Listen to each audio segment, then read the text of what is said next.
ಎಲ್ಲ ಧ್ಯಾನ ಬಂಧುಗಳಿಗೆ ಆತ್ಮಪೂರ್ವಕ ನಮಸ್ಕಾರಗಳು. ಮೊದಲನೇದಾಗಿ ಮಹಾವತಾರ್ ಬಾಬಾಜಿಯವರಿಗೆ ನನ್ನ ನಮನಗಳು.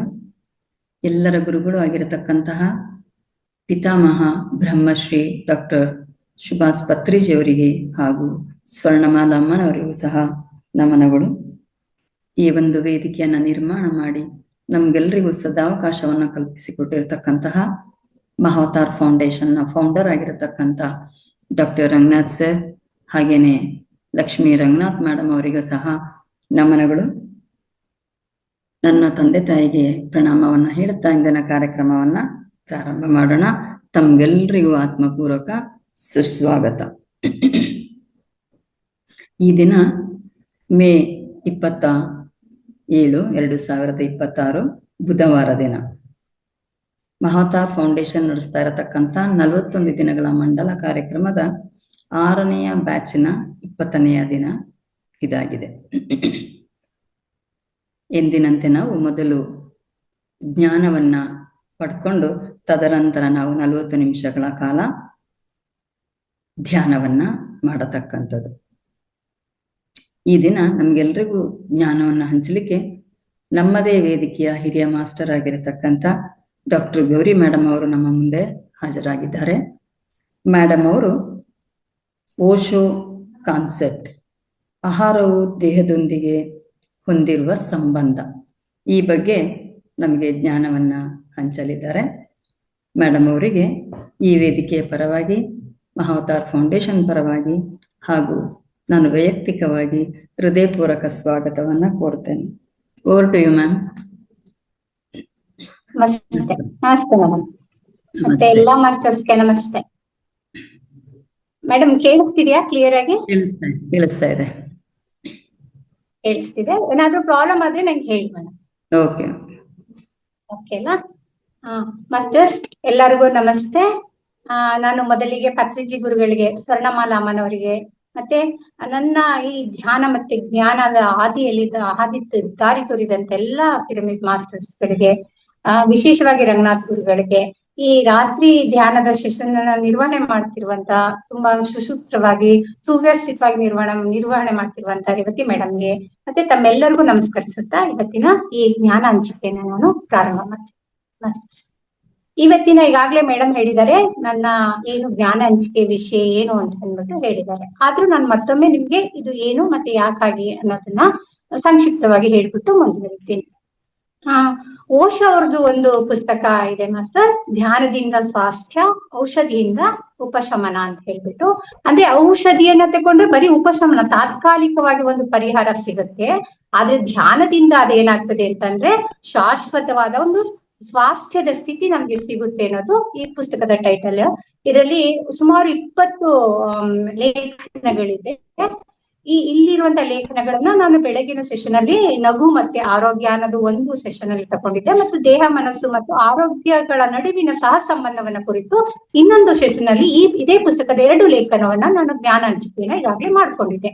ಅದೇ ಪುಸ್ತಕದಲ್ಲಿರುವಂತ ಈ ಮತ್ತೊಂದು ಲೇಖನ ಇವತ್ತು ನಾನು ಜ್ಞಾನ ಹಂಚಿಕೆ ಆಯ್ಕೆ ಮಾಡ್ಕೊಂಡಿದ್ದೀನಿ. ಅದ್ಯಾವುದು ಅಂತ ಹೇಳಿದ್ರೆ, ಆಹಾರವು ದೇಹದೊಂದಿಗೆ ಹೊಂದಿರುವಂತ ಸಂಬಂಧ ಏನು, ಹೇಗೆ ಇರುತ್ತೆ ಅದು ಅಂತ ಹೇಳ್ಬಿಟ್ಟು ಓಶೋ ಅವರು ಹಂಚ್ಕೊಂಡಿರುವಂತ ಜ್ಞಾನವನ್ನ ನಾನು ಸ್ವಾಧ್ಯಾಯನ ಮಾಡಿ ನನಗೆ ಏನು ಅರ್ಥ ಮಾಡ್ಕೊಂಡಿದ್ದೀನಿ ಮತ್ತೆ ಗ್ರಹಿಸ್ಕೊಂಡಿದ್ದೀನಿ ಅದನ್ನ ತಮ್ಮ ಮುಂದೆ ಹಂಚ್ಕೊಳ್ಳಿಕ್ಕೆ ನಾನಿವತ್ತು ಇಷ್ಟಪಡ್ತೀನಿ ಮಾಸ್ಟರ್ಸ್. ಮತ್ತೆ ನಾನು ಒಮ್ಮೆ ಈ ಪುಸ್ತಕವನ್ನ ನಿಮ್ಗೆ ತೋರಿಸ್ಕೊಡ್ತೀನಿ. ಇದೇ ಪುಸ್ತಕ, ಅದು ಏನು ಧ್ಯಾನದಿಂದ ಸ್ವಾಸ್ಥ್ಯ, ಔಷಧಿಯಿಂದ ಉಪಶಮನ ಅಂತ ಹೇಳ್ಬಿಟ್ಟು ಈ ಪುಸ್ತಕದಲ್ಲಿ ಆಯ್ಕೆ ಮಾಡಿರುವಂತ ಲೇಖನ ಇದಾಗಿದೆ. ಮಾಸ್ಟರ್ಸ್, ನಾವು ಪ್ರತಿ ವಾರನೂ ಕೂಡ, ಪ್ರತಿ ಶುಕ್ರವಾರವೂ ಕೂಡ ನಾವು ಆಹಾರ ಮತ್ತು ಜೀವನ ಶೈಲಿಯ ಬಗ್ಗೆ ಜ್ಞಾನವನ್ನ ತಿಳ್ಕೊಳ್ತಾ ಬಂದಿದ್ದೀವಿ. ಮತ್ತೆ ಈ ಮಹಾವತಾರ್ ಫೌಂಡೇಶನ್ ವೇದಿಕೆಯಲ್ಲಿ ನಾವು ಸಮಗ್ರ ಸ್ವಾಸ್ಥ್ಯ ವಿಷಯವಾಗಿ ಇಟ್ಕೊಂಡ್ಬಿಟ್ಟು ಆಹಾರ ನಮ್ಮ ದೇಹ ಮತ್ತು ಮನಸ್ಸಿನ ಮೇಲೆ ಎಷ್ಟು ಪರಿಣಾಮಕಾರಿಯಾಗಿ ಅವು ಪರಿಣಾಮವನ್ನ ಬೀರ್ತವೆ, ನಿಯಂತ್ರಣ ಮಾಡ್ತವೆ ಅನ್ನೋದನ್ನ ಈಗಾಗ್ಲೇ ನಾವು ಸಂಕ್ಷಿಪ್ತವಾಗಿ ತಿಳ್ಕೊಳ್ತಾನೆ ಬಂದಿದ್ದೀವಿ. ಆದ್ರೆ ಈ ದಿನ ಓಶೋ ಅವರ ಕಾನ್ಸೆಪ್ಟ್ ಮೂಲಕ ನಾವು ಅದನ್ನ ಇನ್ನಷ್ಟು ಆಳವಾಗಿ ಮತ್ತೆ ಸ್ಪಷ್ಟವಾಗಿ ತಿಳ್ಕೊಳ್ಳುವಂತ ಅವಕಾಶ ಈ ಲೇಖನವನ್ನ ನಾವು ಸ್ವಾಧ್ಯಾಯ ಮಾಡೋದ್ರ ಮೂಲಕ ಸಿಗುತ್ತೆ ಮಾಸ್ಟರ್ಸ್. ಈಗ ಲೇಖನ ಓಶೋ ಅವ್ರ ಲೇಖನವನ್ನು ಹೇಗೆ ಪ್ರಾರಂಭಿಸ್ತಾರೆ ಅಂತ ಹೇಳಿದ್ರೆ, ಪೂರ್ವದ ಆಧ್ಯಾತ್ಮಿಕ ಪರಂಪರೆಯ ಪ್ರಕಾರ ನೀವು ಏನಾಗಿದ್ದೀರಿ ಇವತ್ತು, ಅದೆಲ್ಲವೂ ಏನಾಗಿದೆ ಅಂತ ಹೇಳಿದ್ರೆ ಆಹಾರವೇ ಆಗಿದೆ ಅಂತ ಹೇಳ್ತಾರೆ. ಮಾಸ್ಟರ್ಸ್, ಇಲ್ಲಿ ಪೂರ್ವದ ಆಧ್ಯಾತ್ಮಿಕ ಪರಂಪರೆ ಅಂತ ಅವ್ರು ಏನ್ ಹೇಳ್ತಾರೆ ಅದನ್ನ ನಿಮ್ಗೆ ಒಂದು ಸ್ಪಷ್ಟಪಡಿಸ್ಬಿಡ್ತೀನಿ ಏನು ಅಂತ ಹೇಳುವಾಗ. ನಮ್ಮಲ್ಲಿ ಪೌರಾತ್ಯ ಮತ್ತೆ ಪಾಶ್ಚಾತ್ಯ ಅಂತ ಎರಡು ಪದಗಳು ಇದೆ, ನೀವ್ ಕೇಳಿದೀರಿ ಅಂತ ನಾನು ಅನ್ಕೊಂಡಿದ್ದೀನಿ. ಪಾಶ್ಚಾತ್ಯ ಅಂತ ಹೇಳಿದ್ರೆ ಅಮೆರಿಕ, ಇಟಲಿ, ಇಂಗ್ಲೆಂಡ್, ಈ ಎಲ್ಲಾ ದೇಶಗಳಿದೆಯಲ್ಲ ಇದನ್ನ ಪಾಶ್ಚಾತ್ಯ ಅಂತ ಕರಿತೀವಿ. ಪೌರಾತ್ಯ ಅಂತ ಹೇಳಿದ್ರೆ ಪೂರ್ವದಲ್ಲಿ ಬರುವಂತಹ ರಾಷ್ಟ್ರಗಳಾದಂತ ಭಾರತ, ಚೀನಾ, ಟಿಬೆಟ್, ಜಪಾನ್ ಮುಂತಾದ ದೇಶಗಳನ್ನ ನಾವು ಪೂರ್ವಾತ್ಯ ದೇಶಗಳು ಅಂತ ಕರಿತೀವಿ. ಈ ಪಾಶ್ಚಾತ್ಯ ದೇಶಗಳಲ್ಲಿ ಏನ್ ಮಾಡ್ತಾರೆ, ಜನರ ಬದುಕು ಹೇಗಿರ್ತದೆ, ಮತ್ತೆ ಅವ್ರ ಲೈಫ್ ಸ್ಟೈಲ್ ಹೇಗಿರ್ತದೆ, ಅವ್ರ ಚಿಂತನೆಗಳು ಹೇಗಿರ್ತದೆ ಅಂತ ಹೇಳಿದ್ರೆ ಅವ್ರದೆಲ್ಲ ಔಟರ್ ವರ್ಲ್ಡ್ ಇರ್ತದೆ. ಅಂದ್ರೆ ದೇಹ ಸಂಸ್ಕೃತಿ ಮಾತ್ರ ಮುಖ್ಯ ಆಗಿರ್ತದೆ. ಲಕ್ಸುರಿ ಲೈಫ್ ಮಾಡೋದು, ಕಾರ್ ತಗೊಳ್ಳೋದು, ಈ ತರ ಔಟರ್ ವರ್ಲ್ಡ್ಸ್ ಇರ್ತಾರೆ. ಅವ್ರು ಇನ್ನರ್ ವರ್ಲ್ಡ್ಸ್ ಯಾವಾಗ್ಲೂ ಅವ್ರದ್ದು ಜಾಸ್ತಿ ಇರೋದಿಲ್ಲ. ಆದ್ರೆ ಪೂರ್ವಾತ್ಯ ದೇಶಗಳಲ್ಲಿ ಔಟರ್ ವರ್ಲ್ಡ್ ಗಿಂತ ಹೆಚ್ಚಾಗಿ ಅವ್ರ ಇನ್ನರ್ ವರ್ಲ್ಡ್ ಆಂತರ್ಯದ ಬೆಳವಣಿಗೆಗೆ ಮತ್ತೆ ಪ್ರಗತಿಗೆ ಹೆಚ್ಚು ಪ್ರಾಶಸ್ತ್ಯವನ್ನ ಪೂರ್ವಾತ್ಯ ರಾಷ್ಟ್ರಗಳು ಕೊಡ್ತವೆ. ಅಂದ್ರೆ ಧ್ಯಾನ, ಯೋಗ, ಆತ್ಮಜ್ಞಾನ ಇಂಥದಕ್ಕೆಲ್ಲ ಹೆಚ್ಚು ಪ್ರಾಶಸ್ತ್ಯವನ್ನ ಕೊಡ್ತಾರೆ. ಇಲ್ಲಿ ಓಶೋ ಹೇಳ್ತಿರೋದು ಇದನ್ನ, ಪೂರ್ವಾತ್ಯ ಅಂದ್ರೆ ಯಾವ ದೇಶಗಳು ಧ್ಯಾನ, ಯೋಗ ಮತ್ತು ಆತ್ಮಜ್ಞಾನದ ಬಗ್ಗೆ, ಆಂತರ್ಯದ ಬಗ್ಗೆ ಹೆಚ್ಚು ಗಮನವನ್ನು ಕೊಟ್ಟಿದ್ಯೋ ಈ ರಾಷ್ಟ್ರಗಳಲ್ಲಿ ಏನಾಗಿದೆ ಅಂತಂದ್ರೆ ಸುಮಾರು 10,000 ವರ್ಷಗಳಿಂದನೇ ಏನಾಗಿದೆ ಅಂತ ಹೇಳಿದ್ರೆ ಆಹಾರ ಮತ್ತು ದೇಹದ ನಡುವಿನ ಸಂಬಂಧವನ್ನ ಸರಿಯಾಗಿ ಅರ್ಥ ಮಾಡಿಸ್ತಾ ಹೋಗಿದೆ. ಮತ್ತೆ ಅವೆಲ್ಲವೂ ಏನ್ ಹೇಳ್ತವೆ ಅಂತ ಹೇಳಿದ್ರೆ ನಾವೇನಾಗಿದ್ದೋ ಅದೆಲ್ಲವೂ ಆಹಾರವಲ್ಲದೆ ಮತ್ತೇನು ಅಲ್ಲ, ನಮ್ಮ ಈ ದೇಹವೂ ಆಹಾರವೇ, ಮನಸ್ಸು ಆಹಾರವೇ ಮತ್ತು ನಿಮ್ಮ ಆತ್ಮವೂ ಆಹಾರವೇ ಆಗಿದೆ ಅಂತ ಹೇಳ್ಬಿಟ್ಟು ಅವೇ ಹೇಳ್ತಿದ್ದೇವೆ. ಓಶೋ ಕೂಡ ಅದನ್ನ ಒಪ್ಪಿಕೊಂಡು ಹೌದು, ನಮ್ಮ ದೇಹ, ನಮ್ಮ ಮನಸ್ಸು, ನಮ್ಮ ಆತ್ಮ ಎಲ್ಲವೂ ಆಹಾರವೇ ಆಗಿದೆ ಅಂತ ಹೇಳ್ತಾರೆ. ನಾವು ಈಗ ಅನ್ಕೊಂಡಿದ್ವಿ ನಾವು ತಿನ್ನೋದು ಮಾತ್ರ, ಹೊಟ್ಟೆಗೇನೋ ಬಾಯಿ ಮೂಲಕ ತಿಂತೀವಿ ಅದು ಮಾತ್ರ ಆಹಾರ ಅಂತ ಅನ್ಕೊಂಡ್ಬಿಟ್ಟಿರ್ತೀವಿ ಮೇಲ್ನೋಟಕ್ಕೆ. ಆದ್ರೆ ಅದಲ್ಲ, ಅದು ಒಟ್ಟಾಗಿ ಇಂದಿನ ಆಹಾರ ಅಂತ ಅನ್ನೋದನ್ನ ಇವರು ವಿಸ್ತರಿಸ್ತಾ ಹೋಗ್ತಾರೆ. ಇಲ್ಲಿ ದೇಹದ ಆಹಾರವೆಂದರೆ ಪ್ರತಿನಿತ್ಯ ನಾವು ಬಾಯಿ ಮೂಲಕ ಸೇವಿಸುವಂತ ಆಹಾರ. ಹಾಗೇನೆ ಮನಸ್ಸಿನ ಆಹಾರ ಯಾವುದು ಅಂತ ಹೇಳಿದ್ರೆ ಇಂದ್ರಿಯಗಳ ಮೂಲಕ ನಾವು ನೋಡೋದು, ಸ್ಮೆಲ್ ಮಾಡೋದು, ಕೇಳಿಸ್ಕೊಳ್ಳೋದು, ಸ್ಪರ್ಶ ಮಾಡೋದು, ಈ ತರದ ಇಂದ್ರಿಯಗಳ ಮೂಲಕ ನಾವು ತೆಕ್ಕೊಳ್ಳುವಂತ ಆಹಾರ ಏನಾಗುತ್ತೆ ಅದು ಮನಸ್ಸಿನ ಆಹಾರ ಆಗಿರ್ತದೆ. ಹಾಗೆಯೇ ಧ್ಯಾನ, ಜ್ಞಾನ ಇವೆಲ್ಲವೂ ಸ್ವಾಧ್ಯಾಯ ಇವೆಲ್ಲ ಇರ್ತದಲ್ಲ ಅವೆಲ್ಲವೂ ಕೂಡ ಆತ್ಮದ ಆಹಾರವಾಗಿದೆ ಅಂತ ನಮ್ಗೆ ಓಶೋ ಹೇಳ್ತಾರೆ. ಇಲ್ಲಿ ಮತ್ತೆ ಅವ್ರು ಮುಂದುವರೆದು ಹೇಳ್ತಾರೆ, ಇಲ್ಲಿ ಆಹಾರವೆಂದರೆ ಹೊರಗಿನಿಂದ ಪಡೆದು ಜೀರ್ಣಿಸಿಕೊಂಡಿದ್ದು. ದೇಹಕ್ಕೆ ಭೌತಿಕ ಆಹಾರ ಬೇಕು, ಅದಿಲ್ಲದಿದ್ದರೆ ದೇಹ ಏನಾಗುತ್ತೆ, ಒದ್ದಾಡ್ಬಿಡತ್ತೆ. ದೇಹ ಬದುಕಿರುವುದೇ ಇಂಥ ಆಹಾರದಿಂದ. ಹೀಗಾಗಿ ದೇಹವೆಂದರೆ ಭೌತಿಕ ಆಹಾರವಲ್ಲದೆ ಬೇರೇನೂ ಅಲ್ಲ. ಅಂದ್ರೆ ಭೌತಿಕ ದೇಹಕ್ಕೆ ಆಹಾರ ಅಷ್ಟೊಂದು ಮುಖ್ಯ ಆಗಿದೆ. ಸೊ ಹಾಗಾಗಿ ನಾವು ಪ್ರತಿನಿತ್ಯ ಆಹಾರ ತಿಂತಾ ಇದೀವಿ, ಜೀವಿಸ್ತಾ ಇದೀವಿ. ಅದಷ್ಟೇನ ಹಾಗಾದ್ರೆ ಮನುಷ್ಯನ ಅಸ್ತಿತ್ವ ಅಂತ ಹೇಳಿದ್ರೆ ಅದಷ್ಟೇ ಅಲ್ಲ. ಅವ್ರು ಮುಂದುವರೆದು ಹೇಳ್ತಾರೆ, ಹಾಗಾದ್ರೆ ಮನಸ್ಸಿನ ಆಹಾರ ಏನು ಅಂತ ಹೇಳ್ಬಿಟ್ಟು. ಮನಸ್ಸಿನ ಆಹಾರವೆಂದರೆ ಅದು ನೆನಪುಗಳು, ಆಲೋಚನೆಗಳು, ಬಯಕೆ, ಅಸೂಹೆ, ಅಧಿಕಾರದ ಮದ, ಮೋಹ ಇಂಥದೆಲ್ಲವೂ ಏನು ಸಾವಿರಾರು ವಿಷಯಗಳಿದೆ. ಈ ಸಾವಿರಾರು ವಿಷಯಗಳೆಲ್ಲ ಏನಿದೆ ಇವೆಲ್ಲವೂ ಕೂಡ ಮನಸ್ಸಿನ ಆಹಾರವಾಗಿದೆ. ಇವು ಸೂಕ್ಷ್ಮ ರೂಪದಲ್ಲಿವೆ. ಮಾಸ್ಟರ್ಸ್, ನಾವು ತಿನ್ನುವಂತ ಆಹಾರ ಸ್ಥೂಲ ರೂಪದಲ್ಲಿದೆ. ಸ್ಥೂಲ ರೂಪ ಅಂತ ಹೇಳಿದ್ರೆ ಕಣ್ಣಿಗೆ ಕಾಣಿಸುತ್ತೆ, ಅದು ಏನ್ ತಿಂತಿದೀವಿ, ಏನ್ ಮಾಡ್ತಿದೀವಿ ಅದನ್ನ ನಾವು ಸ್ಪರ್ಶ ಮಾಡ್ಬೋದು ಕೂಡ, ಅದನ್ನ ಸ್ಥೂಲ ರೂಪ ಅಂತ ಕರಿತೀವಿ. ಈ ಮನಸ್ಸಿನ ಆಹಾರ ಏನಿದೆ ಅದು ಸ್ಥೂಲ ರೂಪದಲ್ಲಿಲ್ಲ, ಅದು ಸೂಕ್ಷ್ಮವಾದ ರೂಪದಲ್ಲಿದೆ. ನಮ್ಮ ಗ್ರಹಿಕೆಗೆ ಮಾತ್ರ ಬರುತ್ತೆ, ಅದು ನಾವು ಮುಟ್ಟಿ ನೋಡ್ಲಿಕ್ಕಾಗಲ್ಲ, ಅದನ್ನ ಸ್ಪರ್ಶ ಮಾಡ್ಲಿಕ್ಕಾಗೋದಿಲ್ಲ. ಅಂತ ಸೂಕ್ಷ್ಮ ಸ್ವರೂಪದ ಆಹಾರ ಇದು ಮನಸ್ಸಿನ ಆಹಾರವಾಗಿದೆ. ಇದು ಏನಾಗುತ್ತೆ ಅಂತ ಹೇಳಿದ್ರೆ ಪುಷ್ಟಿಕರವಾದ ಒಳ್ಳೆಯ ಆಲೋಚನೆಗಳು ಬಂದಾಗ ನಮ್ಮ ಎದೆ ಅಗಲವಾಗುತ್ತೆ. ಇಂಥ ಆಲೋಚನೆಗಳು ನಿಮ್ಮಲ್ಲಿ ಹೊಸ ಶಕ್ತಿಯನ್ನ ತುಂಬುತ್ತೆ ಹಾಗೂ ಸಂತೋಷವನ್ನ ಕೂಡ ಕೊಡುತ್ತೆ. ಈಗ ಉದಾಹರಣೆಗೆ ನಿಮ್ಗೆ ಯಾರಾದ್ರೂ ಹೊಗಳಿದ್ರು ಅಂತ ಇಟ್ಕೊಳ್ಳಿ, ನಿಮ್ಗೆ ಹೊಗಳಿದ ತಕ್ಷಣ ಏನಾಗ್ತದೆ, ತುಂಬಾ ಬಲ ಬರ್ತದೆ, ಪುಷ್ಟಿ ಬರ್ತದೆ, ಒಂಥರ ಮೈಯೆಲ್ಲ ರೋಮಾಂಚನ ಆಗಿ ತುಂಬಾ ಆನಂದಭರಿತವಾದ ಸ್ಥಿತಿಯಲ್ಲಿ ನಾವು ಇರ್ತೀವಿ. ಅದೇ ಯಾರಾದ್ರೂ ತೆಗಳಿದ್ರೆ ಏನ್ ಮಾಡ್ತೀವಿ, ತೆಗ್ಲದ ತಕ್ಷಣ ನಾವು ಶಕ್ತಿಗುಂದ್ಬಿಡ್ತೀವಿ. ಶಕ್ತಿಗುಂದ್ಬಿಟ್ಟು ನಮ್ ಎನರ್ಜಿನೇ ಲೋ ಆಗ್ದಂಗ ಆಗ್ಬಿಡುತ್ತೆ, ಕೋಪ ಬರುತ್ತೆ. ಕೋಪ ಬಂದ ತಕ್ಷಣ ಇನ್ನೂ ಕೂಡ ನಾವು ಎನರ್ಜಿ ಲೋ ಆಗ್ತಾ ಹೋಗ್ತೀವಿ. ಏನನ್ನು ನಮ್ಮಿಂದ ಕಿತ್ಕೊಂಡ್ಬಿಟ್ರೇನೋ ಅನ್ನೋ ತರ ನಮ್ಗೆ ಫೀಲ್ ಆಗ್ತಾ ಹೋಗುತ್ತೆ. ಈ ಮನಸ್ಸು ದೇಹದ ಆಂತರಿಕ ಭಾಗವಾಗಿದೆ. ಈ ಕಾರಣದಿಂದ ನೀವು ಈ ಸೇವಿಸುವ ಆಹಾರ ಮನಸ್ಸಿನ ಮೇಲೂ ಕೂಡ ಪರಿಣಾಮ ಬೀರ್ತದೆ. ಮಾಸ್ಟರ್ಸ್, ನಾವು ದೇಹದ ಆಹಾರ, ಮನಸ್ಸಿನ ಆಹಾರ, ಆತ್ಮದ ಆಹಾರ ಅಂತ ಏನು ಇವ್ರು ವರ್ಗೀಕರಿಸಿದಿರೋ ಒಂದಕ್ಕೊಂದಕ್ಕೂ ಸಂಬಂಧ ಇಲ್ಲ, ಬೇರೆ ಬೇರೆ ಅಂತ ಮೇಲ್ನೋಟಕ್ಕೆ ಅನಿಸುತ್ತೆ ನಮ್ಗೆ. ಆದ್ರೆ ಇದು ಮೇಲ್ನೋಟಕ್ಕೆ ಅನಿಸ್ತಾರ ಅಲ್ಲ. ಆ ದೇಹದ ಆಹಾರ ಮನಸ್ಸಿನ ಆಹಾರವನ್ನು ನಿಯಂತ್ರಣ ಮಾಡುತ್ತೆ, ಮನಸ್ಸಿನ ಆಹಾರ ಈ ಎರಡೂ ಸೇರಿ ಕೂಡ ಆತ್ಮದ ಪ್ರಗತಿಯ ಮೂಲಕ ಕೂಡ ಅವು ಪರಿಣಾಮವನ್ನ ಬೀರ್ತವೆ ಅಂತ ಇಲ್ಲಿ ಓಶೋ ಹೇಳ್ತಿದ್ದಾರೆ. ಮತ್ತೆ ಅವ್ರು ಮುಂದುವರೆದು ಹೇಳ್ತಾರೆ, ಮಾನಸಿಕ ಬೆಳವಣಿಗೆಗೆ ಸಸ್ಯಾಹಾರ ಸೇವಿಸಿದ್ರೆ ತುಂಬಾ ಒಳ್ಳೇದು ಅಂತ ಅವ್ರು ಹೇಳ್ತಾ ಹೋಗ್ತಾರೆ. ಮತ್ತೆ ಇಲ್ಲಿ ಅವರು ಸಸ್ಯಾಹಾರ ಯಾವ ವ್ಯಕ್ತಿ ಸೇವಿಸ್ತಾನೋ ಆ ವ್ಯಕ್ತಿಯ ಒಂದು ಬೆಳವಣಿಗೆ ಒಂದು ವಿಶಿಷ್ಟ ರೀತಿಯ ಬೆಳವಣಿಗೆ ಒಂದಾಗಿರ್ತದೆ. ಮಾಂಸಾಹಾರವನ್ನ ಸೇವಿಸುವಂತ ವ್ಯಕ್ತಿಯ ರೂಪು ರಚನೆ, ಅವನ ಮನಸ್ಥಿತಿ ವಿಭಿನ್ನವಾಗಿ ರೂಪುಗೊಂಡಿರ್ತದೆ. ನಾನು ಏನ್ ಹೇಳಿದೆ, ಸಸ್ಯಾಹಾರ ಸೇವಿಸುವಂತ ವ್ಯಕ್ತಿಯ ವ್ಯಕ್ತಿತ್ವ ಮತ್ತೆ ಅವನ ನಡವಳಿಕೆ ಒಂದು ವಿಶಿಷ್ಟ ಬಗೆಯಾಗಿರ್ತದೆ. ಮತ್ತೆ ಈ ಮಾಂಸಾಹಾರವನ್ನ ಸೇವಿಸುವಂತ ವ್ಯಕ್ತಿಯ ನಡವಳಿಕೆ, ಅವನ ಮನಸ್ಸಿನ ಸ್ಥಿತಿ ಕೂಡ ಬೇರೆ ಆಗಿರುತ್ತೆ ಅಂತ ಹೇಳಿದ್ನಲ್ಲ.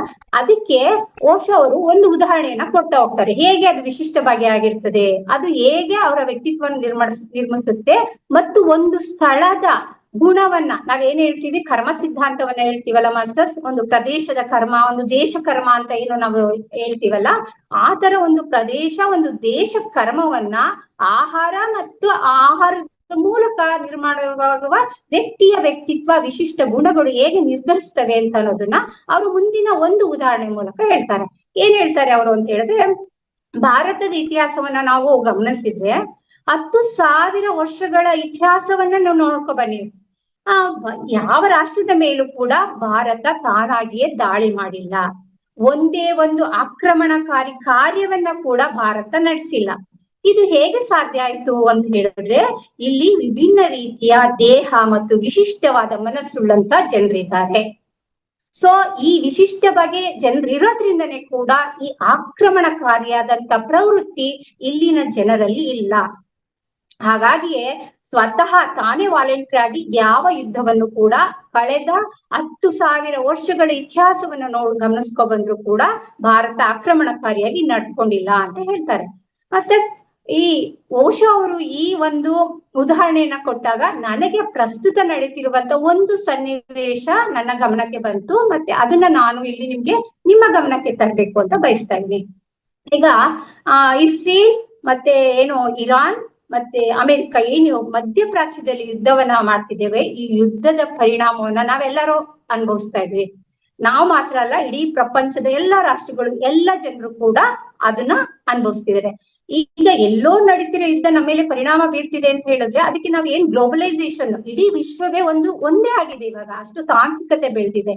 ಹೀಗಾಗಿ ನಾವು ಅದ್ರ ಎಫೆಕ್ಟ್ ಅನ್ನ ಅನುಭವಿಸ್ತಿದೀವಿ. ಈಗ ದಕ್ಷಿಣ ಆಫ್ರಿಕಾ, ಬೇರೆ ಬೇರೆ ಆಫ್ರಿಕನ್ ಕಂಟ್ರೀಸ್ ಗಳು ಏನಾಗಿದೆ ಅಂತ ಹೇಳಿದ್ರೆ ಆಹಾರವಿಲ್ಲದೆ ಎಷ್ಟೋ ಜನರು ಕೂಡ ಸಾಯ್ತಾ ಇದ್ದಾರೆ. ಆದ್ರೆ ನಾವು ಅದಕ್ಕಿಂತ ಪುಣ್ಯವಂತರಾಗಿದ್ದೀವಿ. ನಾವು ಪೆಟ್ರೋಲ್ ಡೀಸೆಲ್ ಸಮಸ್ಯೆ, ಗ್ಯಾಸಿನ ಸಮಸ್ಯೆ, ಮತ್ತೆ ಅವುಗಳ ಒಂದು ಕೊರತೆಯಿಂದಾಗಿ ಬೆಲೆ ಏರಿಕೆ ಸಮಸ್ಯೆ, ಇಂಥ ಸಮಸ್ಯೆಗಳನ್ನ ಅನುಭವಿಸ್ತಿದೀವಿ.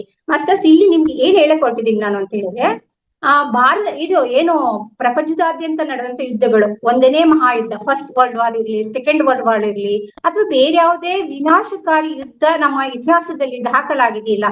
ಆ ಎಲ್ಲ ಯುದ್ಧವು ಎಲ್ಲಿ ಶುರುವಾಯ್ತು ಅಂತ ನಾವು ಗಮನಿಸ್ಕೊಂಡಾಗ ಅವೆಲ್ಲವೂ ಶುರುವಾಗಿದ್ದು ಮಧ್ಯಪ್ರಾಚ್ಯದಲ್ಲಿ.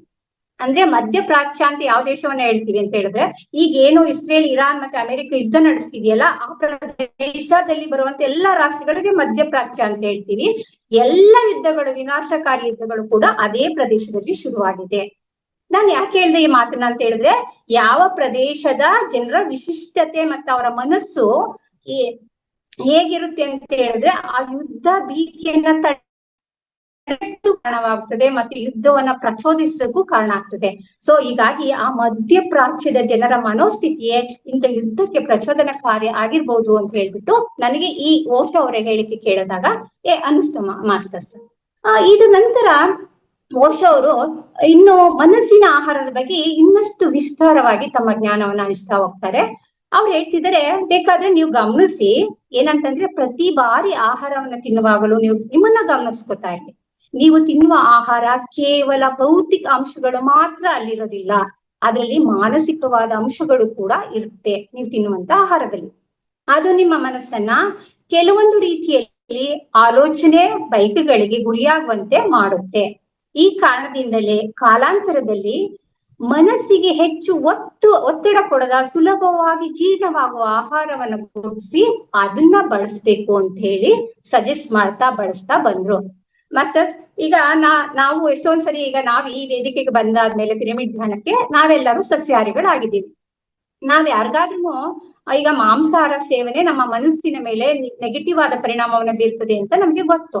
ನಾವ್ ಯಾರಿಗಾದ್ರೂ ಅದನ್ನ ಹೇಳಕ್ ಹೋದ್ರೆ, ಓ ಹಾಗಿದ್ರೆ ಮನುಷ್ಯರು ಬೇಟೆಯಾಡಿ ಬದುಕ್ತಿರ್ಲಿಲ್ವಾ, ಮೂಲತಃ ಮನುಷ್ಯ ಮಾಂಸಾಹಾರಿನೇ ಆಗಿದ್ದ, ನೀವು ಬಂದ್ಬಿಟ್ಟು ಈ ತರ ಹೇಳ್ತೀರಿ ಆ ತರ ಹೇಳ್ತೀರಿ, ಇಲ್ಲ ನಿಮ್ಮ ವಾದವನ್ನ ನಾನು ಒಪ್ಪಲ್ಲ ಅಂತಾನೆ ಕೂಡ ಅವ್ರು ಹೇಳ್ತಾರೆ. ಆದ್ರೆ ಇಲ್ಲಿ ಏನ್ ದೋಷ ಹೇಳ್ತಿದ್ದಾರೆ ಅಂತಂದ್ರೆ, ಮನುಷ್ಯ ಈಗ ನಾವೇ ಮಾಡುತ್ತಾ ಕಲಿ ಅನ್ನೋ ಒಂದು ಪದ ಇದೆ, ಹಾಗೇನೆ ಅನುಭವಜನ್ಯ ಜ್ಞಾನ ಅಂತ ಒಂದಿದೆ. ಅನುಭವಜನ್ಯ ಅಂತ ಹೇಳಿದ್ರೆ, ಈಗ ಒಂದು ಮಗು ಇರ್ತದೆ ಅಂತ ಇಟ್ಕೊಳ್ಳಿ, ಒಂದ್ ಕ್ಯಾಂಡಲ್ ಹಚ್ಚಿಟ್ಟಿರ್ತೀವಿ, ಮಗು ಮುಟ್ಟಕ್ ಹೋಗ್ತಾ ಇರುತ್ತೆ, ನಾವು ಮುಟ್ಬೇಡ ಅಂತ ತಡೀತಿರ್ತೀವಿ. ಆದ್ರೆ ಮಗುನ ಮುಟ್ಟಕ್ ಬಿಟ್ಬಿಟ್ಟು ಒಂದ್ಸರಿ ಮಗು ಸುಡಿಸ್ಕೊಂಡ್ರೆ ಏನ್ ಮಾಡುತ್ತೆ ಹೇಳಿ, ಮತ್ತೆ ಮುಟ್ಟಕ್ ಹೋಗಲ್ಲ.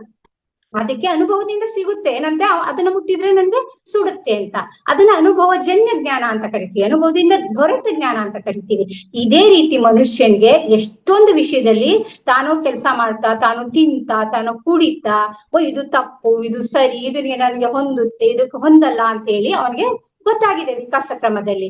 ಈ ಗೊತ್ತಾಗಿರುವ ಕ್ರಿಯೆಯಿಂದನೇ ಮಾಂಸಾಹಾರಕ್ಕಿಂತ ಸಸ್ಯಾಹಾರ ಅತ್ಯುತ್ತಮ ಅಂತ ಅವರು ಡಿಸೈಡ್ ಮಾಡಿರುವಂತದ್ದು. ಸುಮ್ನೆ ಡಿಸೈಡ್ ಮಾಡಿರೋದಲ್ಲ ಇದು, ಕೇವಲ ಏನ್ ಈ ಸಿದ್ಧ ಪುರುಷರಿದ್ದಾರೆ, ಓಶೋ ಅಂತವರು ಸಾಧನೆ ಮಾಡಿದ ಪುರುಷರಿದ್ದಾರೆ, ಇವ್ರು ಮಾತ್ರ ಹೇಳಿರೋದಲ್ಲ.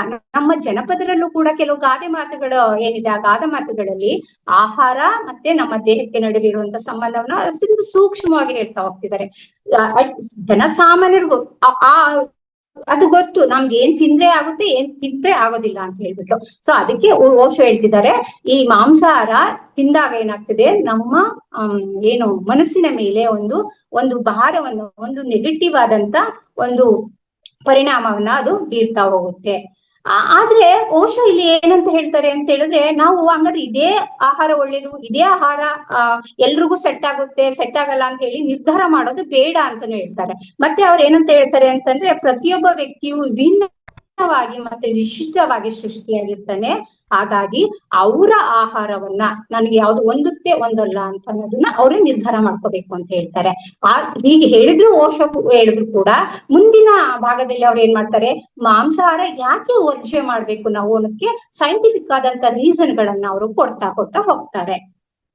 ಇನ್ನು ಅವರು ಮನಸ್ಸಿನ ಆಹಾರದ ಬಗ್ಗೆ ಇನ್ನಷ್ಟು ವಿಸ್ತರಿಸ್ತಾ ಹೋಗ್ತಾರೆ. ನಿಮ್ಮ ಮನಸ್ಸಿನ ಒಳಗೆ ಏನೆಲ್ಲ ನೀವು ತುಟ್ತಾ ಹೋಗ್ತಿದೀರಿ, ಈಗ ನೋಡಿ, ನಾವು ತಿನ್ನುವಂತ ಆಹಾರ ಮನಸ್ಸಿನ ಮೇಲೆ ಹೇಗೆ ಪರಿಣಾಮ ಬೀರುತ್ತೆ ಅನ್ನೋದನ್ನ ಇದಿಷ್ಟರಲ್ಲಿ ಹೇಳ್ತಾ ಹೋಗ್ತಾರೆ. ಅದಲ್ದನೆ ನಾವು ಮನಸ್ಸಿಗೆ ಕೊಡ್ತಿರುವಂತ ಆಹಾರ ಏನೇನು, ಅದು ಹೇಗೆ ನೆಗೆಟಿವ್ ಆಗಿ ನಮ್ಗೆ ಪರಿಣಾಮವನ್ನ ಬೀರ್ತದೆ ಅಂತ ಮುಂದಿನ ಭಾಗದಲ್ಲಿ ಹೇಳ್ತಾ ಹೋಗ್ತಾರೆ ಅವರು. ನೀವು ಮನಸ್ಸಿನ ಒಳಗೆ ಏನೆಲ್ಲಾ ತುರುಕಿದ್ದೀರಿ ಅಂತ ಗಮನಿಸ್ತಾ ಹೋದ್ರೆ, ನೀವು ಬಹಳಷ್ಟು ಜನರಿಗೆ ಏನನ್ನ ತುರುಕ್ತಿದೀವಿ ನಮ್ಮ ಮನಸ್ಸಿನೊಳಗೆ ಅನ್ನೋದು ಅರಿವೇ ಇಲ್ಲ, ಅದ್ರ ಬಗ್ಗೆ ಜ್ಞಾನವೇ ಇಲ್ಲ. ಅವರು ಏನ್ ಮಾಡ್ತಾರೆ ಅಂತ ಹೇಳಿದ್ರೆ, ಎಲ್ಲವನ್ನ ಓದ್ತಿರ್ತಾರೆ, ತನಗೆ ಬೇಕೋ ಬೇಡವೋ ಏನೋ ಸುಮ್ನೆ ಓದ್ತಾ ಇರ್ತಾರೆ, ಸದಾ ಟಿವಿ ನೋಡ್ತಾ ಇರ್ತಾರೆ. ಅಷ್ಟಸ್ ನೀವ್ ಟಿವಿ ನೋಡಿದ್ರೆ ಗೊತ್ತಲ್ಲ, ಆ ಟಿವಿ ನೋಡ್ಬಿಟ್ರೆ ಖಂಡಿತ ಮನಸ್ಸು ಪಲುಟೆ ಆಗುವಂತದ್ದು. ಯಾವಾಗ್ಲೂ ಟಿವಿ ನೋಡ್ತಿರ್ತಾರೆ, ಮತ್ತೆ ಅರ್ಥವಿಲ್ಲದ ಮೂರ್ಖ ಕಾರ್ಯಕ್ರಮಗಳನ್ನ ನೋಡ್ತಾ ಕೂತ್ಕೊಳ್ತಾರೆ. ಮತ್ತೆ ಬೇಡದಿರುವಂತ ಹರಟೆಗಳು, ಒಂದು ಗುಂಪು ಸೇರ್ತು ಅಂತಂದ್ರೆ ಬೇಕಾಗಿರುವಂತ ಏನು ವಿಷಯಗಳಿರುವುದಿಲ್ಲ, ಬೇಕಾದ್ರೆ ಸುಮ್ನೆ ಹರಟೆ ಹೊಡ್ತಿರ್ತಾರೆ. ಈ ಎಲ್ಲ ಕಸವನ್ನ ನಾವು ಕಸದ ಬುಟ್ಟಿಗೆ ತುಂಬೋ ರೀತಿಯಲ್ಲಿ ನಾವು ಮನಸ್ಸಿನೊಳಗಡೆ ಪ್ರತಿದಿನ ತುಂಬಿಕೊಳ್ತಾ ಇರ್ತೀವಿ. ಈ ಕೊಳಕು ತುಂಬುವ ವ್ಯಕ್ತಿಗಳ ಕೈಗೆ ನೀವು ಏನಾದ್ರು ಸಿಕ್ಕಾಕೊಂಡ್ಬಿಟ್ರೆ ಅಲ್ಲಿಗೆ ಮುಗೀತು. ನಿಮ್ಮ ಮನಸ್ಸು ಏನಾಗ್ತದೆ, ಕಸದಿಂದ ಪೂರ್ತಿ ಬುಟ್ಟಿ ತುಂಬು ಪಡುವ ತರ ಬೇಡದಿರೋ ಎಲ್ಲ ವಿಷಯಗಳು ನಿಮ್ಮ ಮನಸ್ಸಲ್ಲಿ ತುಂಬಿಕೊಂಡ್ಬಿಡುತ್ತದೆ. ಈ ತರ ಇರುವಂತ ಕೊಳೆಯನ್ನ ನೀವು ಜಾಡಿಸಿ ಶುಭ್ರಗೊಳಿಸ್ತಿದ್ರೆ ನಿಮ್ಗೆ ತುಂಬಾ ಕಷ್ಟ ಆಗುತ್ತೆ. ಸೊ ಹಂಗಾಗಿ ತುಂಬಿಸ್ಕೊಳ್ದಿರೋದ್ನ ಇಂಥ ಆಹಾರವನ್ನ ಮೊದಲು ನಾವು ರೂಢಿ ಮಾಡ್ಕೋಬೇಕಾಗುತ್ತೆ. ರೂಢಿ ಮಾಡ್ಕೋಬೇಕು ಅಂತ ಹೇಳಿದ್ರೆ ಕಡಿಮೆ ಮಾತಾಡ್ಬೇಕು, ಎಲ್ಲಿ ಅವಶ್ಯವಿದೆಯೋ ಅಲ್ಲಿ ಮಾತ್ರ ಮಾತಾಡ್ಬೇಕು, ಏನನ್ನ ಕೇಳಿಸ್ಕೋಬೇಕು, ಎಷ್ಟು ಕೇಳಿಸ್ಕೋಬೇಕು ಅಷ್ಟನ್ನ ಮಾತ್ರ ಕೇಳಿಸ್ಕೋಬೇಕು. ಮತ್ತೆ ನಾವು ಮಾತನಾಡುವಾಗ್ಲೂ ಕೂಡ ಏನನ್ನ ಮಾತಾಡಬೇಕು, ಯಾರ ಹತ್ರ ಮಾತಾಡ್ಬೇಕು, ಎಷ್ಟು ಮಾತಾಡ್ಬೇಕು ಅಂತ ಅನ್ನೋದನ್ನ ನಿರ್ಧಾರ ಮಾಡಿ ಆ ತರ ನಾವು ಮಾತಾಡ್ತಾ ಹೋಗ್ಬೇಕು. ಈ ರೀತಿ ಮಾಡ್ತಾ ಹೋದಂಗೆ ನಾವಾಗ ಮನಸ್ಸಿನ ಶುಭ್ರಗೊಳಿಸುವಂತ ಪ್ರಕ್ರಿಯೆ ಇಲ್ಲಿಂದ ಶುರುವಾಗುತ್ತೆ. ಈಗ ಧ್ಯಾನ ಮಾಡೋದಿಕ್ಕೆ ನಮ್ಗೆ ಒಂದು ಭೂಮಿಕೆ ಬೇಕಲ್ಲ ಮಾಸ್ಟರ್ಸ್. ಭೂಮಿಕೆ ಅಂತ ಈಗ ನೀವು ಭೂಮಿಕೆ ಅಂತ ಹೇಳುವಾಗ ನಾನು ಏನಂತ ಹೇಳ್ತೀನಿ ಅಂತಂದ್ರೆ, ಈಗ ಹೊಲದಲ್ಲಿ ಒಂದು ಬೀಜವನ್ನ ಬಿತ್ತಕ್ ಮುಂಚೆವಾಗಿ ನಾವು ಹೊಲದ ಮಣ್ಣನ್ನ ಎಷ್ಟು ಚೆನ್ನಾಗಿ ಹದ ಮಾಡ್ತೀವಲ್ಲ, ಅಲ್ಲಿ ಕಳೆ ಇರಬಾರ್ದು, ಮಣ್ಣು ಸಡಿಲವಾಗಿರ್ಬೇಕು, ಸಾಲುಗಳಿರ್ಬೇಕು, ಎಲ್ಲ ರೀತಿಯಲ್ಲಿ ನಾವು ರೆಡಿ ಮಾಡ್ತೀವಲ್ಲ, ಅದೇ ರೀತಿಯಲ್ಲಿ ನಾವು ಒಂದು ಅಲ್ಟಿಮೇಟ್ ಆದ ಒಂದು ಸ್ಥಿತಿಗೆ ರೀಚ್ ಆಗ್ಬೇಕು. ಮನುಷ್ಯನ ಗುರಿ ಆತರ ಅದೇ ಅಲ್ವಾ. ಸಾಮಾನ್ಯ ಉಣ್ಣೋದು ತಿನ್ನೋದು ಈ ತರ ಕುಡಿಯೋದು ಅಷ್ಟೇ ಅಲ್ಲ, ಅದನ್ನ ಮೀರಿದ್ದು ಮನುಷ್ಯನ ಒಂದು ಉದ್ದೇಶ ಮತ್ತು ಜೀವಿತಾವಧಿಯಲ್ಲಿ ಸಾಧನೆ ಆಗ್ಬೇಕಲ್ಲ. ಅದಕ್ಕೋಸ್ಕರ ನಾವ್ ವೇದಿಕೆನ ಸಿದ್ಧ ಮಾಡ್ಬೇಕು ಅಂತ ಹೇಳಿದ್ರೆ ಎಲ್ಲವನ್ನ ಒಂದು ಶುದ್ಧಿ ಮಾಡಿ ಒಂದು ಭೂಮಿಕೆಯನ್ನ ಸಿದ್ಧ ಮಾಡ್ಬೇಕು. ಆದ್ದರಿಂದ ಅಸಂಬದ್ಧವಾದದ್ದನ್ನೆಲ್ಲ ಓದಲು ಹೋಗ್ಬೇಡಿ. ಮನಸ್ಸಿನಲ್ಲಿ ಸ್ವಲ್ಪ ಸ್ವಲ್ಪ ಜಾಗವನ್ನ ಖಾಲಿ ಬಿಟ್ಕೊಡಿ. ನೀವು ಏನು ಮನಸ್ಸಿನಲ್ಲಿ ಖಾಲಿ ಬಿಟ್ಕೊಂಡಿರುವಂತ ಈ ಜಾಗ ಏನಿದೆ, ಈ ನಿಮ್ಮ ಪ್ರಜ್ಞೆಯ ಕ್ಷಣಗಳು ಧ್ಯಾನದ ಮೂಲಕ ಆ ಜಾಗದಲ್ಲಿ ಕುಳಿತು ಒಂದು ದರ್ಶನವನ್ನ ನಿಮ್ಗೆ ನೀಡುತ್ತೆ. ಮನೋರಹಿತವಾದ ಸ್ಥಿತಿಗೆ ನೀವರಿಯದೆ ಅಲ್ಲಿ ಜಾರ್ತೀರಿ, ಮತ್ತೆ ನಿಮ್ಮನ್ನು ಇನ್ನೊಂದು ಲೋಕಕ್ಕೆ ಅದು ಕೊಂಡೊಯ್ಯುತ್ತೆ. ಆದ್ರೆ ನೀವು ಆ ಮನೋಭೂಮಿಕೆಯನ್ನು ಸಿದ್ಧ ಮಾಡ್ಕೋಬೇಕು. ಆತ್ಮದ ಸ್ಥಿತಿಗೆ ತಲುಪ ಮುಂಚಿತವಾಗಿ ಎಲ್ಲವನ್ನ ನೀವು ಶುದ್ಧ ಮಾಡ್ಕೊಂಡ್ರೆ ಆ ಲೋಕವನ್ನ ಕೊಂಡೊಯ್ಯೋದಿಕ್ಕೆ ಎಲ್ಲವೂ ನಿಮ್ಗೆ ಸಹಾಯ ಆಗುತ್ತೆ ಅಂತ ಅವ್ರು ಹೇಳ್ತಾರೆ. ಇನ್ನು ಅವ್ರು ಮುಂದುವರೆದ ಏನಂತ ಹೇಳ್ತಾರೆ ಅಂತ ಹೇಳಿದ್ರೆ, ನಾವು ನಮ್ಮ ದೇಹಕ್ಕೆ ಕೊಡುವಂತ ಆಹಾರ ಹೇಗಿರ್ಬೇಕು ಅಂತ ಹೇಳಿದ್ರೆ, ಆಹಾರ ಮನಸ್ಸಿನ ಮೇಲೆ ಪ್ರಭಾವವನ್ನ ಬೀರಬಾರ್ದು ಅಂತ ಹೇಳ್ಬಿಟ್ಟು, ನಿಮಗೆ ಸಾಧ್ಯವಾದರೆ ಆಹಾರ ಸೇವಿಸುವಾಗ ಆಕ್ರಮಣಕಾರಿ, ಹಿಂಸಾತ್ಮಕ ಭಾವನೆ ಮತ್ತೆ ಉದ್ದೀಪನಗೊಳಿಸಿದಂತ ವಿಷಕಾರಿ ಅಲ್ಲದ ಆಹಾರವನ್ನ ನೀವು ಸೇವಿಸಿ ಅಂತ ಹೇಳ್ತಾರೆ. ಪ್ರಾಣಿಗಳನ್ನ ನಾವು ಕೊಲ್ಲುವಾಗ ಏನಾಗುತ್ತೆ ಅಂತ ಹೇಳಿದ್ರೆ, ಆ ಪ್ರಾಣಿಗಳಿಗೆ ಸಾವಿನ ಭೀತಿಯಲ್ಲಿ ಅವು ಒಂದಷ್ಟು ವಿಷವನ್ನ ತಮ್ಮ ದೇಹದಲ್ಲಿ ಉತ್ಪತ್ತಿಯನ್ನ ಮಾಡ್ತವೆ. ಇದನ್ನ ವಿಜ್ಞಾನಿಗಳು ಕೂಡ ಒಪ್ಕೊಂಡಿದ್ದಾರೆ, ಏನೇನು ವಿಷಗಳು ದೇಹದಲ್ಲಿ ಉತ್ಪತ್ತಿ ಆಗ್ತದೆ ಅಂತ. ಸಾವನ್ನ ಜೀರ್ಣಿಸ್ಕೊಳ್ಳೋದು ಅಷ್ಟು ಸುಲಭ ಅಲ್ಲ. ಮನುಷ್ಯನ್ಗೆ ಮಾತ್ರ ಅಲ್ಲ ಫ್ರೆಂಡ್ಸ್, ಅದು ಪ್ರಾಣಿಗಳಿಗೂ ಕೂಡ ಸಾವನ್ನ ಜೀರ್ಣಿಸ್ಕೊಳ್ಳೋದು ಅಷ್ಟು ಸುಲಭ ಆಗಿರೋದಿಲ್ಲ. ನೀವು ಒಂದು ಪ್ರಾಣಿಯನ್ನ ಕೊಲ್ಲುತ್ತಿರುವಾಗ ಭೀತಿಯಿಂದ ಅದರ ದೇಹ ಏನಾಗ್ತದೆ, ಅಸಾಧಾರಣವಾಗಿ ಕಂಪಿಸೋದಕ್ಕೆ ಶುರು ಮಾಡ್ತದೆ. ನೀವು ನೋಡಿದ್ದೀರಿ ಅಲ್ವಾ ಗೊತ್ತಿಲ್ಲ, ಒಂದು ಮೇಕೆಯನ್ನ ಕಟ್ ಮಾಡುವಾಗ ಅಥವಾ ಇನ್ನೇನೋ ತುಂಬಾ ಒದ್ರಾಡ್ತಿರ್ತದೆ, ಕಂಪಿಸ್ತಿರ್ತದೆ. ಆ ತರ ಕಂಪಿಸಕ್ ಶುರು ಮಾಡ್ತದೆ. ತನ್ನ ಪ್ರಾಣವನ್ನ ಉಳಿಸ್ಕೊಳ್ಳಲು ಅದು ತುಂಬಾ ಹೆಣಗಾಟವನ್ನ ಮಾಡುತ್ತೆ. ಆ ಹೆಣಗಾಟದಲ್ಲಿ ಅದು ವಿಷಕಾರಿ ವಸ್ತುಗಳನ್ನ ತನ್ನೊಳಗೆ ತಾನು ಉತ್ಪನ್ನ ಮಾಡ್ತಾ ಬರ್ತದೆ. ನೀವು ಭಯಗೊಂಡಾಗ ನಿಮ್ಮೊಳಗೆ ವಿಷ ಹೇಗೆ ಉತ್ಪತ್ತಿ ಆಗ್ತದೋ, ಈಗ ನೀವು ಏನಾದ್ರೂ ಭಯಗೊಂಡಿದ್ದೀರಿ ಅಂತ ಇಟ್ಕೊಳ್ಳಿ.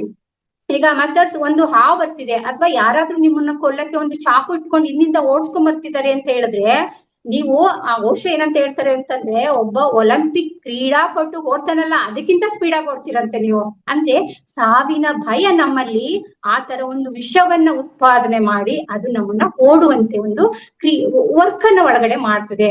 ಅದೇ ರೀತಿ ಪ್ರಾಣಿಗಳಲ್ಲಿ ಕೂಡ ಅದು ವಿಷವನ್ನ ಉತ್ಪನ್ನವನ್ನ ಮಾಡುತ್ತೆ. ಸಾಮಾನ್ಯ ಸಂದರ್ಭದಲ್ಲಿ ಒಂದು ಕಲ್ಲು ಬಂಡೆಯನ್ನ ನಮ್ಗೆ ಅಲುಗಾಡಿಸ್ಲಿಕ್ಕೆ ಆಗೋದಿಲ್ಲ, ಆದ್ರೆ ಇಂಥ ಒಂದು ಕ್ರಿಟಿಕಲ್ ಆದಂತ ಒಂದು ಸನ್ನಿವೇಶ ನಮ್ಮ ಬಳಿ ಎದುರಾದ್ರೆ ನಾವು ಒಂದು ಬಂಡೆಯನ್ನೇ ಜರುಗಿಸ್ಬಿಡ್ತೀವಂತೆ. ಅಂದ್ರೆ ಅಷ್ಟು ಡೊಪಮೈನ್ ಅಂತ ಯಾವಾಗ್ಲೂ ಮೇಡಮ್ ಹೇಳ್ತಿರ್ತಾರೆ, ಮಾಲಿನಿ ಮೇಡಮ್, ಆ ತರ ಡೊಪಮೈನ್ ಉತ್ಪಾದನೆ ಆಗ್ತದೆ. ಈ ತರ ಪ್ರಾಣಿಗಳಲ್ಲೂ ಕೂಡ ಅವು ಉತ್ಪಾದನೆ ಆಗ್ತದೆ. ಇಲ್ಲಿ ನಿಮ್ಮಲ್ಲಿ ಕೋಪ ಬಿಡುಗಡೆ ಮಾಡಿದ ವಿಷ ನಿಮ್ಮಿಂದ ಈ ಕೆಲಸವನ್ನ, ಹೇಗೆ ಬಂಡೆಯನ್ನ ಜರಿಸುವಂತ ಕೆಲಸವನ್ನ ಮಾಡ್ತದೆ. ಇನ್ನು ಕೆಲವರು ಭಯದಲ್ಲಿ ಒಲಿಂಪಿಕ್ಸ್, ನಾನು ಆವಾಗ್ಲೇ ಹೇಳದ್ನ, ಓಟಗಾರರಿಗಿಂತ ಹೆಚ್ಚು ವೇಗವಾಗಿ ಓಡ್ಬಿಡ್ತಾರೆ. ಯಾರೋ ನಿಮ್ಮನ್ನ ಚಾಕು ಹಾಕಿದಾಗ ಕೂಡ ನೀವು ತುಂಬಾ ಓಡ್ತೀರಿ. ಅದೇ ರೀತಿ ಪ್ರಾಣಿಗಳು ಕೂಡ ಯಾರನ್ನ ಕೊಲ್ತಿದ್ದಾರೆ ಅಂತ ಹೇಳುವಾಗ ತಮ್ಮನ್ನ ತಾವು ರಕ್ಷಣೆ ಮಾಡ್ಕೊಳ್ಳಿಕ್ಕೆ ಶತಾಯಗತಾಯ ಪ್ರಯತ್ನವನ್ನ ಮಾಡ್ತೇವೆ. ಆ ಪ್ರಯತ್ನದಲ್ಲಿ ಅಪಾರವಾದ ವಿಷವನ್ನ ನಾವು ಉತ್ಪತ್ತಿ ಮಾಡ್ತೇವೆ. ಈ ವಿಷ ನಮ್ಮೊಳಗೆ ಮಾಂಸಾಹಾರ ಸೇವನೆಯಿಂದ ಒಳ ಹೋಗುತ್ತೆ. ಪ್ರಾಣಿಗಳು ಅವುಗಳನ್ನು ಕೊಳ್ಳುವಾಗ ಸಾವೇ ಮುಖಾಮುಖಿ ಆಗೋದ್ರಿಂದ ಕೋಪ ಅವುಗಳಲ್ಲಿ ಇರ್ತದೆ, ಆತಂಕ ಇರುತ್ತೆ, ಭಯ ಇರುತ್ತೆ. ಮತ್ ಅವುಗಳಲ್ಲಿ ಆ ಸಂದರ್ಭದಲ್ಲಿ ಏನಾಗ್ತದೆ ಅಂತಂದ್ರೆ ಅವುಗಳ ಗ್ರಂಥಿಗಳಲ್ಲಿ ಬೇರೆ ಬೇರೆ ರೀತಿಯ ವಿಷಗಳು ಬಿಡುಗಡೆ ಆಗ್ತದೆ. ಆದ್ದರಿಂದ ಪ್ರಾಣಿಗಳನ್ನ ಕೊಲ್ಲುವ ಮೊದಲು ಈಗೀಗ ಏನ್ ಮಾಡ್ತಿದಾರಂತೆ ಮಾಸ್ಟರ್ಸ್, ಪ್ರಾಣಿಗಳನ್ನ ಈಗ ಕೆಲವು ದೇಶಗಳಲ್ಲಿ ಇದು ಗೊತ್ತಾಗ್ಬಿಟ್ಟಿದೆ ವಿಜ್ಞಾನಿಗಳಿಗೆ, ಸಂಶೋಧನೆ ಮಾಡಿ ವಿಷವನ್ನ ಉತ್ಪಾದನೆ ಮಾಡುತ್ತೆ ಅಂತ ಹೇಳ್ಬಿಟ್ಟು. ಆ ಕಾರಣಕ್ಕಾಗಿ ಅದಕ್ಕೆ ಅನಸ್ತೇಷಿಯಾ ಕೊಟ್ಬಿಡೋದು, ಅಂದ್ರೆ ಮತ್ತು ಅರವಳಿಕೆ ಅಂತ ಹೇಳ್ತೀವಲ್ಲ, ಆ ಅನಸ್ತೇಷಿಯಾ ಕೊಟ್ಬಿಟ್ಟು ಅವುಗಳನ್ನ ಪ್ರಜ್ಞೆ ತಪ್ಪಿಸಿ ಕೊಂದು ತಿನ್ನುವಂತ ಒಂದು ಪರಿಕ್ರಮ ಜಾರಿಯಲ್ಲಿ ಇದೆಯಂತೆ. ಆದ್ರೆ ಅದು ಕೂಡ ಸರಿಯಾದ ಕ್ರಮವಲ್ಲ. ಈಗ ನೋಡಿ, ಆ ಪ್ರಾಣಿ ಉತ್ಪಾದಿಸುವ ವಿಷದ ಜೊತೆಗೆ ನಾವು ಆ ಅನಸ್ತೇಷಿಯದ ಔಷಧಿಯ ಪರಿಣಾಮವನ್ನು ಕೂಡ ಜೊತೆಯಲ್ಲಿ ಸೇವಿಸ್ತಾ ಹೋಗ್ತಾರೆ. ಮತ್ತೆ ಇವ್ರು ಹೇಳ್ತಾರೆ ಏನಂತ ಹೇಳಿದ್ರೆ, ಓಶೋ ಹೇಳ್ತಾರೆ, ನಿಜವಾದ ಸಾವನ್ನ ಎದುರಿಸುತ್ತಲ್ಲ ಆ ಪ್ರಾಣಿಯ ದೇಹ, ಆ ದೇಹ ತನ್ನ ಪ್ರತಿಸ್ಪಂದನೆಯನ್ನ ಅರವಳಿಕೆ ಕೊಟ್ರು ಕೂಡ ನಿಲ್ಸಕ್ಕಾಗೋದಿಲ್ಲ. ಅದೇನ್ ಮಾಡ್ತದೆ ಅಂತಂದ್ರೆ, ನಾವು ಕನಸಲ್ಲಿ ಒಂದು ಕೆಟ್ಟ ಕನಸನ್ನ ಕಾಣ್ವಿ ಅಂತ ಇಟ್ಕೊಳ್ಳಿ, ಆಗ್ಲೂ ಕೂಡ ನಾವು ನರ್ವಸ್ ಆಗ್ತೀವಲ್ವಾ, ಕೂಗ್ತೀವಲ್ವಾ, ಸ್ವಲ್ಪ ಕೈಕಾಲೆಲ್ಲ ಒದರ್ತೀವಲ್ವಾ, ಆ ತರ ಅದು ಪ್ರತಿಸ್ಪಂದನೆ ಮಾಡೇ ಮಾಡುತ್ತೆ. ಅರವಳಿಕೆ ಕೊಟ್ಟು ಕೊಂದ್ರೂ ಕೂಡ ಅದು ವಿಷವನ್ನು ಉತ್ಪಾದನೆ ಮಾಡೋದು ನಿಲ್ಲೋದಿಲ್ಲ. ಹಾಗಾಗಿ ಟೋಟಲ್ ಆಗಿ ನೀವು ಹೇಗೆ ಕೊಂದ್ರೂ ಕೂಡ ಆ ಕೊಂದರ ವಿಷ ಉತ್ಪಾದನೆಯ ಪರಿಣಾಮವನ್ನ ನಾವು ಎದುರಿಸ್ಬೇಕಾಗುತ್ತೆ. ಹಾಗಾಗಿ ಈ ಮಾಂಸಾಹಾರವನ್ನು ವರ್ಜ್ಯ ಮಾಡೋದೇ ಒಳ್ಳೇದು ಅಂತ ಓಶೋ ಹೇಳ್ತಾರೆ. ಆ ಮನಸ್ಸಿಗೆ ಉಣಬಡಿಸುವಂತ ಇನ್ನೊಂದು ವಿಷದ ಬಗ್ಗೆ ಓಶೋ ಹೇಳ್ತಾರೆ. ಅದೇನಂತ ಹೇಳಿದ್ರೆ, ಭೌತಿಕವಾಗಿ ಸೇವಿಸುವಂತ ಮಾಂಸಾಹಾರ ಒಂದು ರೀತಿಯ ವಿಷವಾದರೆ, ಮಾನವನ ಸೇವಿಸುವ ವಿಷ ಇನ್ನೂ ಕ್ಲಿಷ್ಟಕರವಾದದ್ದು ಇನ್ನೊಂದು ವಿಷಯ ಇದೆ, ಅದು ಇದಕ್ಕಿಂತ ಕ್ಲಿಷ್ಟಕರವಾದದ್ದು ಅಂತ ಹೇಳ್ತಾರೆ. ಅದ್ ಯಾವುದು ಅಂತ ಹೇಳಿದ್ರೆ, ಮಗು ಹುಟ್ಟತಾ ಇಂದನೇ ವಿಶ್ವ ಮಾನವನಾಗಿ ಹುಟ್ಟುತ್ತೆ. ಈಗ ಮಗು ಹುಟ್ಟುವಾಗ ಆ ಜಾತಿ ಈ ಜಾತಿ ಯಾವ ಪರಿಕಲ್ಪನೆ, ಧರ್ಮ, ಜಾತಿ, ದೇಶ ಯಾವುದು ಇರೋದಿಲ್ಲ ಮಗುವಿಗೆ. ಆ ತರ ವಿಶ್ವ ಮಾನವನಾಗಿ ಜನಿಸುವಂತ ಆ ಮಗುವಿಗೆ ನಂತರ ಈ ಸಮಾಜ, ಕುಟುಂಬ, ಪೋಷಕರು ಎಲ್ಲರೂ ಏನ್ ಮಾಡ್ತಾರೆ ಅಂತ ಹೇಳಿದ್ರೆ, ಆ ಜಾತಿ, ಧರ್ಮ, ಹಿಂದೂ, ಮುಸ್ಲಿಂ, ಕ್ರೈಸ್ತ, ಜೈನ, ಬೌದ್ಧ ಈ ತರ ಎಲ್ಲ ವಿಷಯವನ್ನ ಮಗುವಲ್ಲಿ ತುಂಬಿ ಏನಾಗ್ತದೆ, ಮಗುವಿನ ಗೋಡೆಯಲ್ಲಿ ಒಂದು ಗೋಡೆಯನ್ನ ಕಟ್ಬಿಟ್ಟು ಅದನ್ನ ಒಂದು ವಿಶ್ವ ಮಾನವನ್ನ ಒಂದು ಪರಿಮಿತ ಪರಿಕಲ್ಪನೆಯಲ್ಲಿ ಬದುಕುವಂಗೆ ಮಾಡ್ತಾ ಹೋಗ್ತದೆ. ಮಾಸ್ಟರ್ಸ್, ನೀವು ನೋಡಿದಿರಿ ಈಗಿನ ಸೊಸೈಟಿಯಲ್ಲಿ ಜಾತಿಯ ಏನು ಘರ್ಷಣೆಗಳು ಎಷ್ಟಾಗ್ತಿದೆ ಅಂತ, ಧಾರ್ಮಿಕ ಘರ್ಷಣೆಗಳು ಎಷ್ಟಾಗ್ತಿದೆ, ರಾಜಕೀಯ ಘರ್ಷಣೆಗಳು ಎಷ್ಟಾಗ್ತಿದೆ ಅಂತ ಹೇಳಿದ್ರೆ, ಈ ಎಲ್ಲ ಘರ್ಷಣೆಗಳು ಉಂಟಾಗಿ ಮನುಷ್ಯನ ಮನಸ್ಸು ಅಸ್ವಸ್ಥಗೊಳ್ಳೋದಿಕ್ಕೆ, ಸೊಸೈಟಿಯ ಒಂದು ಸ್ಥಿತಿಯು ಕಲುಷಿತಗೊಳ್ಳಿಕ್ಕೆ, ವ್ಯಗ್ರವಾಗೋದಿಕ್ಕೆ ಎಲ್ಲಕ್ಕೂ ಕಾರಣ ಕೂಡ ಇಂಥ ಗಡಿಗಳನ್ನ ನಿರ್ಮಿಸ್ಕೊಳ್ಳೋದೇ ಆಗಿದೆ ಮಾಸ್ಟರ್ಸ್. ಈ ಗಡಿಗಳ ಬಗ್ಗೆ ಇಲ್ಲಿ ಓಶೋ ಹೇಳ್ತಿದ್ದಾರೆ, ಇಂಥ ಗಡಿಗಳು ಬೇಡ ಅಂತ ಹೇಳ್ತಾರೆ. ಮತ್ತೆ ನಿಮ್ಮ ಮನಸ್ಸು ವಿಷಪೂರಿತವಾಗುವಷ್ಟು ಏನಾಗ್ತದೆ, ಇದನ್ನೆಲ್ಲ ಹೊಡಿಬಹುದು. ಈಗ ಮನಸ್ಸನ್ನ ಏನ್ ವಿಷಪೂರಿತ ಆಗ್ತದೆ ಅದನ್ನ ಶುದ್ಧ ಮಾಡೋದು ಅಷ್ಟು ಸುಲಭ ಅಲ್ಲ. ನಿಮ್ಮ ದೇಹ ವಿಷಪೂರಿತ ಆಗಿದ್ರೆ ಅದನ್ನ ಬೇಗ ಶುದ್ಧ ಮಾಡ್ಬೋದು. ಹೇಗೆ ಶುದ್ಧ ಮಾಡ್ಬೋದು ಅಂತ ಹೇಳಿದ್ರೆ ಮಾಸ್ಟರ್ಸ್, ನೀವು ಯಾವುದೇ ಒಂದು ಡಾಕ್ಟರ್ ಹತ್ರ ಹೋದಾಗ ಒಂದು ಔಷಧಿಯ ಪರಿಣಾಮ ಎಷ್ಟು ದಿನ ಇರ್ತದೆ ಅಂತ ಹೇಳಿದ್ರೆ, ಒಂದು ಔಷಧಿಯನ್ನ ನಾವು ತುಂಬಾ ನಮ್ಮ ದೇಹಕ್ಕೆ ಡೇಂಜರಸ್ ಒಂದು ಔಷಧಿಯನ್ನ ಸೇವಿಸ್ತಿದೀವಿ ಅಂತ ಇಟ್ಕೊಳ್ಳಿ, ಆ ಔಷಧಿಯ ಪರಿಣಾಮ 3 ತಿಂಗಳವರೆಗೆ ಇರ್ತದೆ. ನಾನು ಇವತ್ತು ಔಷಧಿಯನ್ನ ನಿಲ್ಲಿಸ್ದೆ ಅಂತ ಹೇಳಿದ್ರೆ 3 ತಿಂಗಳ ನಂತರ ನನ್ನ ರಕ್ತದಲ್ಲಿ ಔಷಧಿಯ ಪರಿಣಾಮ ಇರೋದಿಲ್ಲ. ಅಂದ್ರೆ ನಾನು ಸ್ಟಾಪ್ ಮಾಡಿರ್ಬೇಕು. ಸ್ಟಾಪ್ ಮಾಡಿದ ನಂತರ 3 ತಿಂಗಳ ನಂತರ ನನ್ನ ಬ್ಲಡ್ ಅನ್ನ ಟೆಸ್ಟ್ ಮಾಡಿದ್ರೆ ಔಷಧಿಯ ನನ್ನ ಬ್ಲಡ್ ಅಲ್ಲಿ ಇರೋದಿಲ್ಲ, ಹೊಟ್ಟೋಗಿರ್ತದೆ, ಅದು ಶುದ್ಧ ಮಾಡ್ಕೋಬಹುದು. ಓಶೋ ಇಲ್ಲಿ ಹೇಳ್ತಾರೆ, ನಿಮ್ಮ ದೇಹದಲ್ಲಿ ವಿಷ ಏನಾದ್ರೂ ಇದ್ರೆ ಅದನ್ನ 3 ತಿಂಗಳಲ್ಲಿ ಶುದ್ಧ ಮಾಡ್ಬೋದು ನಾವು. ಆದ್ರೆ ನಿಮ್ಮ ಮನಸ್ಸಿನಲ್ಲಿ ಬಿತ್ತಲಾಗಿದೆಯಲ್ಲ ಈ ಧಾರ್ಮಿಕ ಗಡಿಗಳು, ಜಾತಿಯ ಗಡಿಗಳು, ಬೇರೆ ಬೇರೆ ತರ ಈ ಗಡಿಯ ಮಿತಿಗಳಿದೆಯಲ್ಲ, ಈ ಗಡಿಗಳನ್ನ ಶುದ್ಧ ಮಾಡೋದು ಅಷ್ಟು ಸುಲಭವಲ್ಲ. ಅದು ತುಂಬಾ ಆಳಕ್ಕೆ ಹೋಗಿರ್ತದೆ. ಅದು ಅತ್ಯಂತ ಡೇಂಜರಸ್ ಆದದ್ದು. ಮನಸ್ಸನ್ನ ಅಶುದ್ಧಗೊಳಿಸಿರುವಂತದ್ದೇ ಅತ್ಯಂತ ಡೇಂಜರಸ್ ಆದದ್ದು ಅಂತ ಹೇಳ್ತಾರೆ. ಯಾವುದೇ ನಿಶ್ಚಿತ ತತ್ವಗಳಿಂದ ಬಿಡುಗಡೆ ಹೊಂದುವುದೇ ನಿಜವಾದ ಅರ್ಥದಲ್ಲಿ ಸ್ವಾತಂತ್ರ್ಯ ಆಗಿದೆ. ಯಾವುದೇ ಧರ್ಮ, ಜಾತಿ ರಹಿತವಾಗಿ ಬದುಕೋದೇ ನಿಜವಾದ ಸ್ವಾತಂತ್ರ್ಯ. ಬಂದಿ ಆಗ್ಬಾರ್ದು ನಾವು. ವಿಷಪೂರಿತ ಆಹಾರವನ್ನ ತೊರೆದ ನಂತರ ನೀವೇ ಆಶ್ಚರ್ಯವಾಗುವಂತೆ ನಿಮ್ಮಲ್ಲೊಂದು ಹೊಸ ವಿವೇಕ ಉದಯಿಸುತ್ತದೆ. ನಿಮ್ಮ ಭೂತಕಾಲದ ಬಯಕೆಗಳು, ಕನಸುಗಳು, ಅಸೂಯೆಗಳು, ಕೋಪ, ತಾಪ ಇಂತ ಎಲ್ಲ ಮನಸ್ಸಿನ ಆಘಾತಗಳು ಬಿದ್ದು ಹೋಗ್ತದೆ. ಆತರ ಬಿದ್ದು ಹೋಗುವ ನಿಟ್ಟಿನಲ್ಲಿ ನಾವು ಮನಸ್ಸನ್ನು ಕೂಡ ನಾವು ಶುದ್ಧೀಕರಿಸಬೇಕಾಗ್ತದೆ. ನೀವು ಇಂದಿನ ಮಾನಸಿಕ ಆಘಾತಗಳಿಂದಲೇ ಜರ್ಜರಿತರಾಗಿ ಮನೋಚಿಕಿತ್ಸರ ವಂಚನೆಗೆ ಜಾಲಕ್ಕೆ ಏನಾದ್ರೂ ತುತ್ತಾದ್ರೆ ನಿಮ್ಮದು ಬುದ್ಧಿಶಕ್ತಿ ಬಳಸಿ ನೀವು ನಿಮ್ಮ ಮನಸ್ಸಿನ ಗಾಯನ ವಾಸ ಮಾಡ್ಕೊಡಿ, ಮನೋಚಿಕಿತ್ಸಕರ ಬಳಿ ನೀವು ಹೋಗ್ಬೇಡಿ ಅಂತ ಹೇಳ್ತಾರೆ. ನಿಮಗೆ ಆಶ್ಚರ್ಯವಾಗಬಹುದು, ಉಳಿದ ಎಲ್ಲಾ ವೃತ್ತಿಗಳಲ್ಲಿ ಕೆಲಸ ಮಾಡ್ತಿರೋದ್ಕಿಂತ ಹೆಚ್ಚಾಗಿ ಈ ಮನೋಚಿಕಿತ್ಸೆಯಲ್ಲಿ ಕೆಲಸ ಮಾಡುವಂತ ವ್ಯಕ್ತಿಗಳಿದಾರಲ್ಲ, ಇವರೇ ಆತ್ಮಹತ್ಯೆ ಮಾಡ್ಕೊಳ್ತಾ ಇದ್ದಾರೆ. ಹಾಗಾಗಿ ಮನೋಚಿಕಿತ್ಸೆ ಅಂತ ನೀವು ಬೇರೆ ದಾರಿಯನ್ನ ತಪ್ಪಬೇಡಿ. ಸ್ವಸಹಾಯವನ್ನ ಮಾಡ್ಕೊಳ್ಳುವಂತ ಶಕ್ತಿಯನ್ನ ನಿಮ್ಮೊಳಗೆ ಬೆಳೆಸ್ಕೊಂಡ್ರೆ ನೀವೇ ಆ ಚಿಕಿತ್ಸೆಯನ್ನ ಮಾಡ್ಕೊಂಡು ನೀವೇ ಗುಣಮುಖರಾಗಬಹುದು. ಮನೋಚಿಕಿತ್ಸೆ ಅಗತ್ಯ ಖಂಡಿತ ನಿಮ್ಗೆ ಇಲ್ಲ. ಆ ಮನೋಚಿಕಿತ್ಸೆ ಆಗ್ಬೇಕು ಅಂತಂದ್ರೆ ಈ ಎಲ್ಲ ಗಡಿಗಳನ್ನ ಮೀರಿ ಬಂದಾಗ ನಿಮಗೆ ಸ್ವಯಂ ಚಿಕಿತ್ಸೆನ ನೀವು ಮಾಡ್ಕೋಬಹುದು. ಈಗ ಮುಂದೆ ಅದು ಮತ್ತೆ ಸ್ವಯಂ ಚಿಕಿತ್ಸೆಯನ್ನ ಮಾಡ್ಕೊಳ್ಳುವಾಗ ಪ್ರೇಮದ ಶಕ್ತಿ ನಿಮ್ಮಲ್ಲಿ ಬಿಡುಗಡೆ ಆದರೆ ನೀವು ಸಂಪೂರ್ಣವಾಗಿ ಗುಣವಾಗುವಿರಿ. ಪ್ರೇಮ ಒಂದೇ, ಏನು ವಿಶ್ವ ಪ್ರೇಮ ಅಂತ ಹೇಳ್ತೀವಿ ಆ ವಿಶ್ವ ಪ್ರೇಮ, ಮತ್ತು ವಿಶ್ವ ಮಾನವ ಪರಿಕಲ್ಪನೆ ಏನಿದೆ ಆ ವಿಶ್ವ ಮಾನವ ಪರಿಕಲ್ಪನೆ ಇದೇ ನಮ್ಮನ್ನ ನಿಜವಾಗಿ ಮನಸ್ಸನ್ನು ಶುದ್ಧಗೊಳಿಸುವಂತ ಒಂದು ಮಾರ್ಗ ಅನ್ನೋದು ಇವರ ಒಂದು ನಿರ್ಣಯವಾಗಿದೆ ಮಾಸ್ಟರ್ಸ್. ಮತ್ತೆ ಮುಂದೆ ಆತ್ಮಕ್ಕೆ ಕೊಡುವಂತ ಆಹಾರವನ್ನು ಹೇಳ್ತಾರೆ. ಫಸ್ಟ್ ದೇಹಕ್ಕೆ ಕೊಡುವ ಆಹಾರ, ಎರಡು ಮನಸ್ಸಿಗೆ ಕೊಡುವಂತ ಆಹಾರ, ಅದರಿಂದ ಆಗುವಂತ ಕಲುಷಿತ ಮತ್ತು ಅದನ್ನ ಶುದ್ಧಗೊಳಿಸುವ ರೀತಿಯ ಬಗ್ಗೆ ಹೇಳಿದ್ರು. ಮುಂದಿನದಲ್ಲಿ ಅವರು ಆತ್ಮಕ್ಕೆ ಕೊಡುವ ಆಹಾರದ ಬಗ್ಗೆ ಹೇಳ್ತಾ ಹೋಗ್ತಾರೆ. ಆತ್ಮಕ್ಕೆ ಕೊಡುವ ಆಹಾರದಲ್ಲಿ ಮೇಜರ್ ಆಗಿ ಒಂದು ವಿಷಯವನ್ನ ಅವರು ಹೇಳ್ತಾ ಹೋಗ್ತಾರೆ. ಅದು ಏನಂತ ಹೇಳಿದ್ರೆ, ನಾವು ಅಹಂ ಅಥವಾ ನಾನು ಅಂತ ಅನ್ನೋ ಒಂದು ಇದಿರ್ತದಲ್ಲ, ಐಡೆಂಟಿಟಿ ಇರ್ತದಲ್ಲ ನಮ್ಗೆ ಯಾವಾಗ್ಲೂ ಕೂಡ, ನಾನ್ ಮೇಲಿರ್ಬೇಕು, ನನ್ನನ್ನು ಯಾರು ಗುರ್ತಿಸ್ತಿರ್ಬೇಕು, ನನ್ನನ್ನ ಎಲ್ರು ನೋಡ್ತಾ ಇರ್ಬೇಕು, ನನ್ನನ್ನು ಗಮನಿಸ್ತಾ ಇರ್ಬೇಕು, ಈ ತರ ಹಪಾಪಿ ಇರ್ತದಲ್ಲ, ನನ್ನನ್ನು ಹೊಗಳ್ತಾ ಇರ್ಬೇಕು ಅಂತ ಎಲ್ಲ ಇರ್ತದಲ್ಲ. ಈ ತರ ಹಪಹಪಿ ಏನಿದೆ, ಈ ಅಪಹಪಿ ಅಹಂ ಏನಿದೆ, ಈ ಅಹಂ ನಿಮ್ಗೆ ಒಂದು ವಿಷದ ಆತ್ಮಕ್ಕೆ ಕೊಡುವಂತ ವಿಷವಾಗಿದೆ.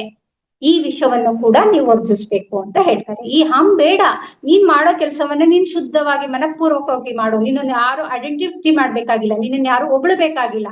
ನೀನು ತೆಗಳಿದ್ರು ನೀನು ಬೇಜಾರ್ ಮಾಡ್ಕೋಬೇಡ, ಹೊಗಳಿದ್ರು ನೀನು ಹೀಗೆ ಹೋಗ್ಬೇಡ ಅಂತ ಒಂದು ಸ್ಥಿತಿಗೆ ನೀನು ತಕೊಂಡೋದ್ರೆ ಅದು ನೀನು ಶುದ್ಧವಾದ ಆಹಾರವನ್ನ ಆತ್ಮಕ್ಕೆ ಕೊಟ್ಟಂಗ್ ಆಗುತ್ತೆ. ಸೊ ಅಂತ ಸ್ಥಿತಿಯನ್ನ ನೀವು ತಲುಪಬೇಕು ಅಂತ ಅವ್ರು ಹೇಳ್ತಾರೆ. ಈಗ ಮುಂದೆ ಅವ್ರು ಹೇಳ್ತಾರೆ, ಇಂಥ ಸ್ಥಿತಿಯನ್ನ ನಾವು ತಲುಪಿದ್ರೆ ಏನಾಗುತ್ತೆ, ತಲುಪಿದಾಗ ಈ 3 ಬಗೆಯ ವಿಷಪೂರಿತ ಆಹಾರಗಳನ್ನ ನೀವು ಬಿಟ್ಟಾಗಲೇ ನೀವು ಖಾಲಿ ಆಗ್ತೀರಿ. ಅವಾಗ ಈ ಖಾಲಿತನ ನಕಾರಾತ್ಮಕವಾದದ್ದಲ್ಲ, ಆಗ ಅಲ್ಲಿ ಇನ್ನೇನೋ ಒಂದು ಹೆಸರಿಸಲಾಗದ್ದು ಬಂದು ತುಂಬಿಸ್ಕೊಳ್ತದೆ ಆ ಖಾಲಿ ಜಾಗವನ್ನ. ಇದನ್ನ ಕೆಲವು ಭಕ್ತರು ಭಗವಂತ ಅಂತ ಹೇಳ್ತಾರೆ. ಸೊ ಹೀಗಾಗಿ ಮೊದಲು ಭೌತಿಕ ಶರೀರ ಎಲ್ಲ ವಿಧದ ಹೊರಗಿನ ಮತ್ತು ಒಳಗಿನ ಉತ್ಪನ್ನವಾಗಿರುವಂತಹ ವಿಷಗಳನ್ನ ಪರಿಶುದ್ಧವಾಗಿ ಮುಕ್ತವಾಗಿಸ್ಕೋಬೇಕು. ನಿಮ್ಮ ಮನಸ್ಸು ಎಲ್ಲ ರೀತಿಯ ಅಸಂಬದ್ಧ, ಉಪಯೋಗಕ್ಕೆ ಬಾರದ ಹೊಲಸಿನಿಂದ ಮುಕ್ತವಾಗ್ಬೇಕು. ನಂತರ ನಿಮ್ಮ ಆತ್ಮ ನಾನು ಎಂಬ ವಿಷಯದಿಂದ ಮುಕ್ತವಾಗ್ಬೇಕು. ನಿಮ್ಮ ಆತ್ಮ ನಾನುವಿನಿಂದ ಮುಕ್ತವಾದಾಗ ನೀವು ಇನ್ನೂ ಒಳಗಿನ ಜಾಗಕ್ಕೆ, ಆಗ ಇನ್ನೂ ಆಳಕ್ಕೆ ಹೋಗ್ತೀರಿ. ಇದೇ ಅನಾಥ ಅಂತ ಅವ್ರು ಹೇಳ್ತಾರೆ. ಅನಾಥ ಅಂತ ಹೇಳಿದ್ರೆ ಗೌತಮ ಬುದ್ಧ ಶೂನ್ಯ ಸ್ಥಿತಿ ಅಂತ ಕರೆದಿದ್ದಾರೆ ಅಂತ ಹೇಳ್ತಾರೆ. ಈ ಶೂನ್ಯ ಸ್ಥಿತಿಗೆ ತಲುಪುವಂತದ್ದೇ ನಿಜವಾದ ಸ್ವಾತಂತ್ರ್ಯ, ಇದೇ ನಿಜವಾದ ನಿರ್ವಾಣ, ಮತ್ತೆ ಇದೇ ನಿಜವಾದ ಜ್ಞಾನೋದಯ, ಎನ್ಲೈಟ್ಮೆಂಟ್ ಅಂತ ಹೇಳ್ತೀವಲ್ಲ ಮಾಸ್ಟರ್, ಅದು. ಈಗ ಈ ತರ ನೀವು ಎಲ್ಲವನ್ನ ಶುದ್ಧೀಕರಿಸ್ಕೊಂಡು ಎನ್ಲೈಟ್ಮೆಂಟ್ ಜ್ಞಾನೋದಯದ ಸ್ಥಿತಿಗೆ ನೀವು ಯಾವಾಗ ತಲುಪ್ತೀರಿ, ಆಗ ನೀವು ನಿಮ್ಮ ಮನೆಗೆ ನಿಜವಾಗ ವಾಪಸ್ ಬಂದಿರ್ತೀರಿ. ಆಗ ನೀವು ನಿಮ್ಮ ಅಸ್ತಿತ್ವ ನೀಡುತ್ತಿರುವಂತ ಬ್ರಹ್ಮಾಂಡದ ಹೂಮಳೆಯಲ್ಲಿ ನಿಂದಿ ಹೇಳ್ತೀರಿ. ಇಂಥ ಸ್ಥಿತಿಯನ್ನ ತಲುಪುವುದೇ ನಿಜವಾದ ಸ್ಥಿತಿಯಾಗಿದೆ. ಮತ್ತೆ ಪ್ರತಿಯೊಂದು ಆತ್ಮದ, ಪ್ರತಿಯೊಂದು ಜೀವಿಯ ಪರಮ ಗುರಿ ಇದೇ ಆಗಿರ್ತದೆ. ಸೊ ಈ ಗುರಿಯನ್ನ ನಾವು ತಲುಪಬೇಕು ಅಂತ ಹೇಳಿದ್ರೆ ಆ ದೇಹಕ್ಕೆ ಕೊಡುವ ಆಹಾರ, ಮನಸ್ಸಿಗೆ ಕೊಡುವ ಆಹಾರ, ಆತ್ಮಕ್ಕೆ ಕೊಡುವಂತ ಆಹಾರ, ಎಲ್ಲವನ್ನ ನಾವು ಪ್ರಜ್ಞಾಪೂರ್ವಕವಾಗಿ ನಿರ್ವಹಿಸ್ಬೇಕು, ಪ್ರಜ್ಞಾಪೂರ್ವಕವಾಗಿ ಶುದ್ಧೀಕರಿಸ್ಕೋಬೇಕು ಅಂತ ಹೇಳ್ತಾರೆ. ಇದಿಷ್ಟ ಅಲ್ಲದೆ ಮತ್ತೆ ಮುಂದುವರಿಸಿ ಅವರು ಹೇಳ್ತಾರೆ, ನಿಮ್ಮ ದೇಹಕ್ಕೆ ಕೊಡುವ ಆಹಾರದ ಬಗ್ಗೆ ಇಷ್ಟು ಎಚ್ಚರ ಮತ್ತು ಗಮನ ಕೊಡಬೇಕು ಎಂಬುದನ್ನು ಇನ್ನಷ್ಟು ವಿಸ್ತರಿಸ್ತಾ ಹೋಗ್ತಾರೆ. ಇದಿಷ್ಟ ಆದ್ಮೇಲೆ ದಿನವೂ ಆಹಾರ ಸೇವಿಸುವ ಮುನ್ನ ನೀವೇನ್ ಮಾಡಿ ಅಂತ ಹೇಳಿದ್ರೆ, ಸ್ವಲ್ಪ ಹೊತ್ತು ಧ್ಯಾನ ಮಾಡಿ. ಕಣ್ಮುಚ್ಕೊಂಡು ಕುತ್ಕೊಳ್ಳಿ. ನೀವು ಕಣ್ಮುಚ್ಕೊಂಡು ಕುತ್ಕೊಂಡು ನಿಮ್ಮ ದೇಹ ಏನ್ ಮಾಡುತ್ತಾಗ ಅಂತ ಹೇಳಿದ್ರೆ, ನಿಮ್ಮ ದೇಹಕ್ಕೆ ಏನ್ ಬೇಕು ಅಂತ ಅನ್ನೋದನ್ನ ಅದೇ ಗುರ್ತಿಸ್ಕೊಳ್ಳುತ್ತೆ. ಯಾವುದು ನಿಮ್ಮ ಅನುಭವಕ್ಕೆ ಆ ಧ್ಯಾನದಲ್ಲಿ ನಿಮ್ಗೆ ಏನೋ ತಿನ್ಬೇಕು, ಕುಡಿಬೇಕು ಅಂತ ಅನ್ಸುತ್ತೆ, ಆ ಸೂಚನೆ ನಿಮ್ಗೆ ಯಾವ್ದು ಕೊಡುತ್ತೋ ಅದೇ ನಿಮ್ಗೆ ಆ ದಿನ ದೇಹಕ್ಕೆ ಬೇಕಾದ ಆಹಾರ ಆಗಿರುತ್ತೆ. ಇದನ್ನ ಒಬ್ಬ ವಿಜ್ಞಾನಿ ಹೇಳ್ತಾರಂತೆ, ಡಾಕ್ಟರ್ ಲಿಯೋನಾರ್ಡೋ ಪಿಯರ್ಸನ್ ಅಂತ ಹೇಳ್ಬಿಟ್ಟು. ಅವರು ಈ ಆಹಾರವನ್ನ ಗುಣಗುಟ್ಟುವ ಆಹಾರ ಅಂತ ಹೇಳಿದ್ದಾರೆ. ಗುಣಗುಟ್ಟೋದು ಅಂತಂದ್ರೆ ಪಿಸು ಪಿಸು ಮಾತಾಡೋದು ಅಂತ ಹೇಳ್ಬಿಟ್ಟು ಆ ಗುಣಗುಟ್ಟುವ ಆಹಾರ ಅಂತ ಹೇಳಿದ್ದಾರೆ. ನಿಮ್ಮೊಳಗೆ ನೀವು ಅಸ್ತಿತ್ವ ಬೇಕೆಂದು ಗುಣಗುಟ್ಟುತ್ತಿರುವ ಆಹಾರ ಇದಾಗಿರ್ತದೆ. ಅದನ್ನ ಮನಪೂರ್ತಿಯಾಗಿ ನೀವು ಸೇವಿಸ್ಬೇಕು. ನಿಮ್ಮೊಳಗೆ ಏನ್ ಗುಣಗುಟ್ಟುತ್ತೆ ಅದು ನೀಡ್ಫುಲ್ ಆಗಿರ್ತದೆ. ಅದನ್ನ ತಿನ್ನೋದ್ರಲ್ಲಿ ನೀವು ಮನಪೂರ್ವಕವಾಗಿ ಅದನ್ನ ಆಹಾರವನ್ನ ಸೇವಿಸ್ಬೇಕು. ಇದೊಂದು ವಿಧದ ಆಹಾರ ಆದ್ರೆ ಇನ್ನೊಂದು ವಿಧದ ಆಹಾರ ಇದೆ, ಅದು ಕಣ್ ಸೆಳೆಯುವಂತ ಆಹಾರ, ಅಂದ್ರೆ ಅಟ್ರಾಕ್ಟ್ ಆಗಿರೋದು. ಯಾವ್ದು ಅಟ್ರಾಕ್ಟ್ ಆಗಿರೋದು? ಗೋಬಿ, ಪಾನಿಪುರಿ ಡೆಕೋರೇಟ್ ಮಾಡಿರ್ತದಲ್ಲ, ಮತ್ತೆ ಪಿಜ್ಜಾ, ಬರ್ಗರು, ಇದೆಲ್ಲವೂ ಕೂಡ ಕಣ್ ಸೆಳೆಯುವಂತ ಆಹಾರ ಆಗಿರ್ತದೆ. ಅದು ನಿಮ್ಮೆದುರು ಇರುವಾಗ ನಿಮ್ಮನ್ನ ಏನ್ ಮಾಡ್ತದೆ? ಅದು ಸೆಳೆಯಲ್ಪಡುತ್ತೆ. ಅದು ಏನ್ ಮಾಡುತ್ತೆ ಅಂತಂದ್ರೆ, ಅದು ಗುಣಗುಟ್ಟು ನಿನ್ನೊಳಗಿಂದ ಗುಣಗುಟ್ಟಿರಲ್ಲ, ನಿನ್ನ ಹೊರಗಿಂದ ಗುಣಗುಡ್ತಾ ಇರ್ತದೆ ಅದು. ಈಗ ಅದು ನಿಮ್ಮ ಮನಸ್ಸಿನ ಆಟ ಆಗುತ್ತೆ. ಏನ್ ಮಾಡುತ್ತೆ ಅದು ಅಂದ್ರೆ, ನಿಮ್ಗೆ ಅವಶ್ಯಕತೆ ಇಲ್ದಿರ್ಲಿ ಏನ್ ಮಾಡ್ತದೆ? ಅದು ನಿಮ್ಗೆ ಸೆಳೆಯಲ್ಪಡ್ತದೆ. ಈ ರೀತಿ ಆಹಾರವನ್ನ ನೀವು ಸೇವಿಸ್ತಿದ್ರೆ ಅದ್ರಲ್ಲಿ ನಿಮ್ಗೆ ತೃಪ್ತಿ ಅನ್ನೋದಿರಲ್ಲ. ಆ ಕ್ಷಣಕ್ಕೆ ನಿಮ್ಗೆ ಓಕೆ ಅನ್ಸುತ್ತೆ, ಮತ್ತೆ ಅದನ್ನ ತಿನ್ಬೇಕು ಅಂತ ಅನಿಸ್ತಾ ಇರ್ತದೆ. ಆದ್ರೆ ಗುಣಗುಟ್ಟುವ ಆಹಾರವನ್ನ ನೀವು ತಿಂದ್ರೆ ಅದು ನಿಮ್ಮೊಳಗಿನ ಒಂದು ಸಂತೃಪ್ತಿಯನ್ನ ಕೊಡ್ತದೆ.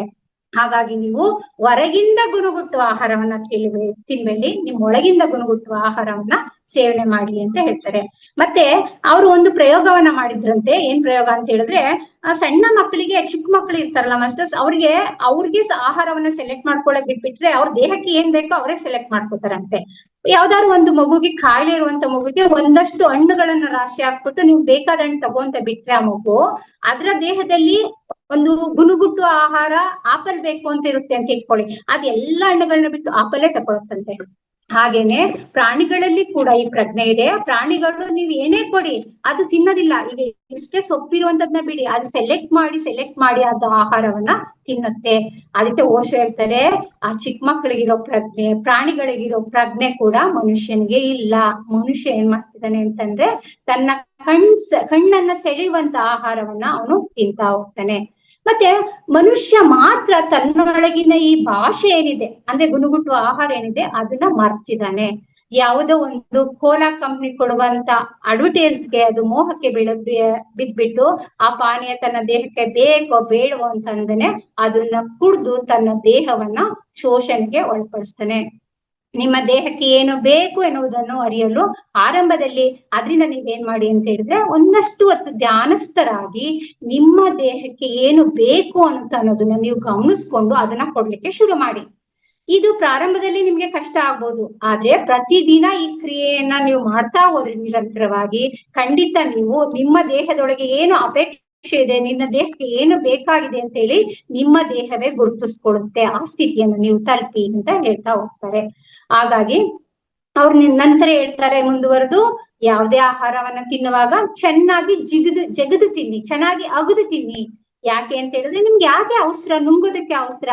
ಮತ್ತೆ ಹೇಳ್ತಾರೆ, ಗಂಟಲಿನಿಂದ ಮೇಲ್ಭಾಗದಲ್ಲಿ ಮಾತ್ರ ನಿಮ್ಗೆ ಆಹಾರವನ್ನ ಆನಂದವಾಗಿ ಸವಿಯೋದಿಕ್ಕೆ ಅವಕಾಶ ಇರೋದು.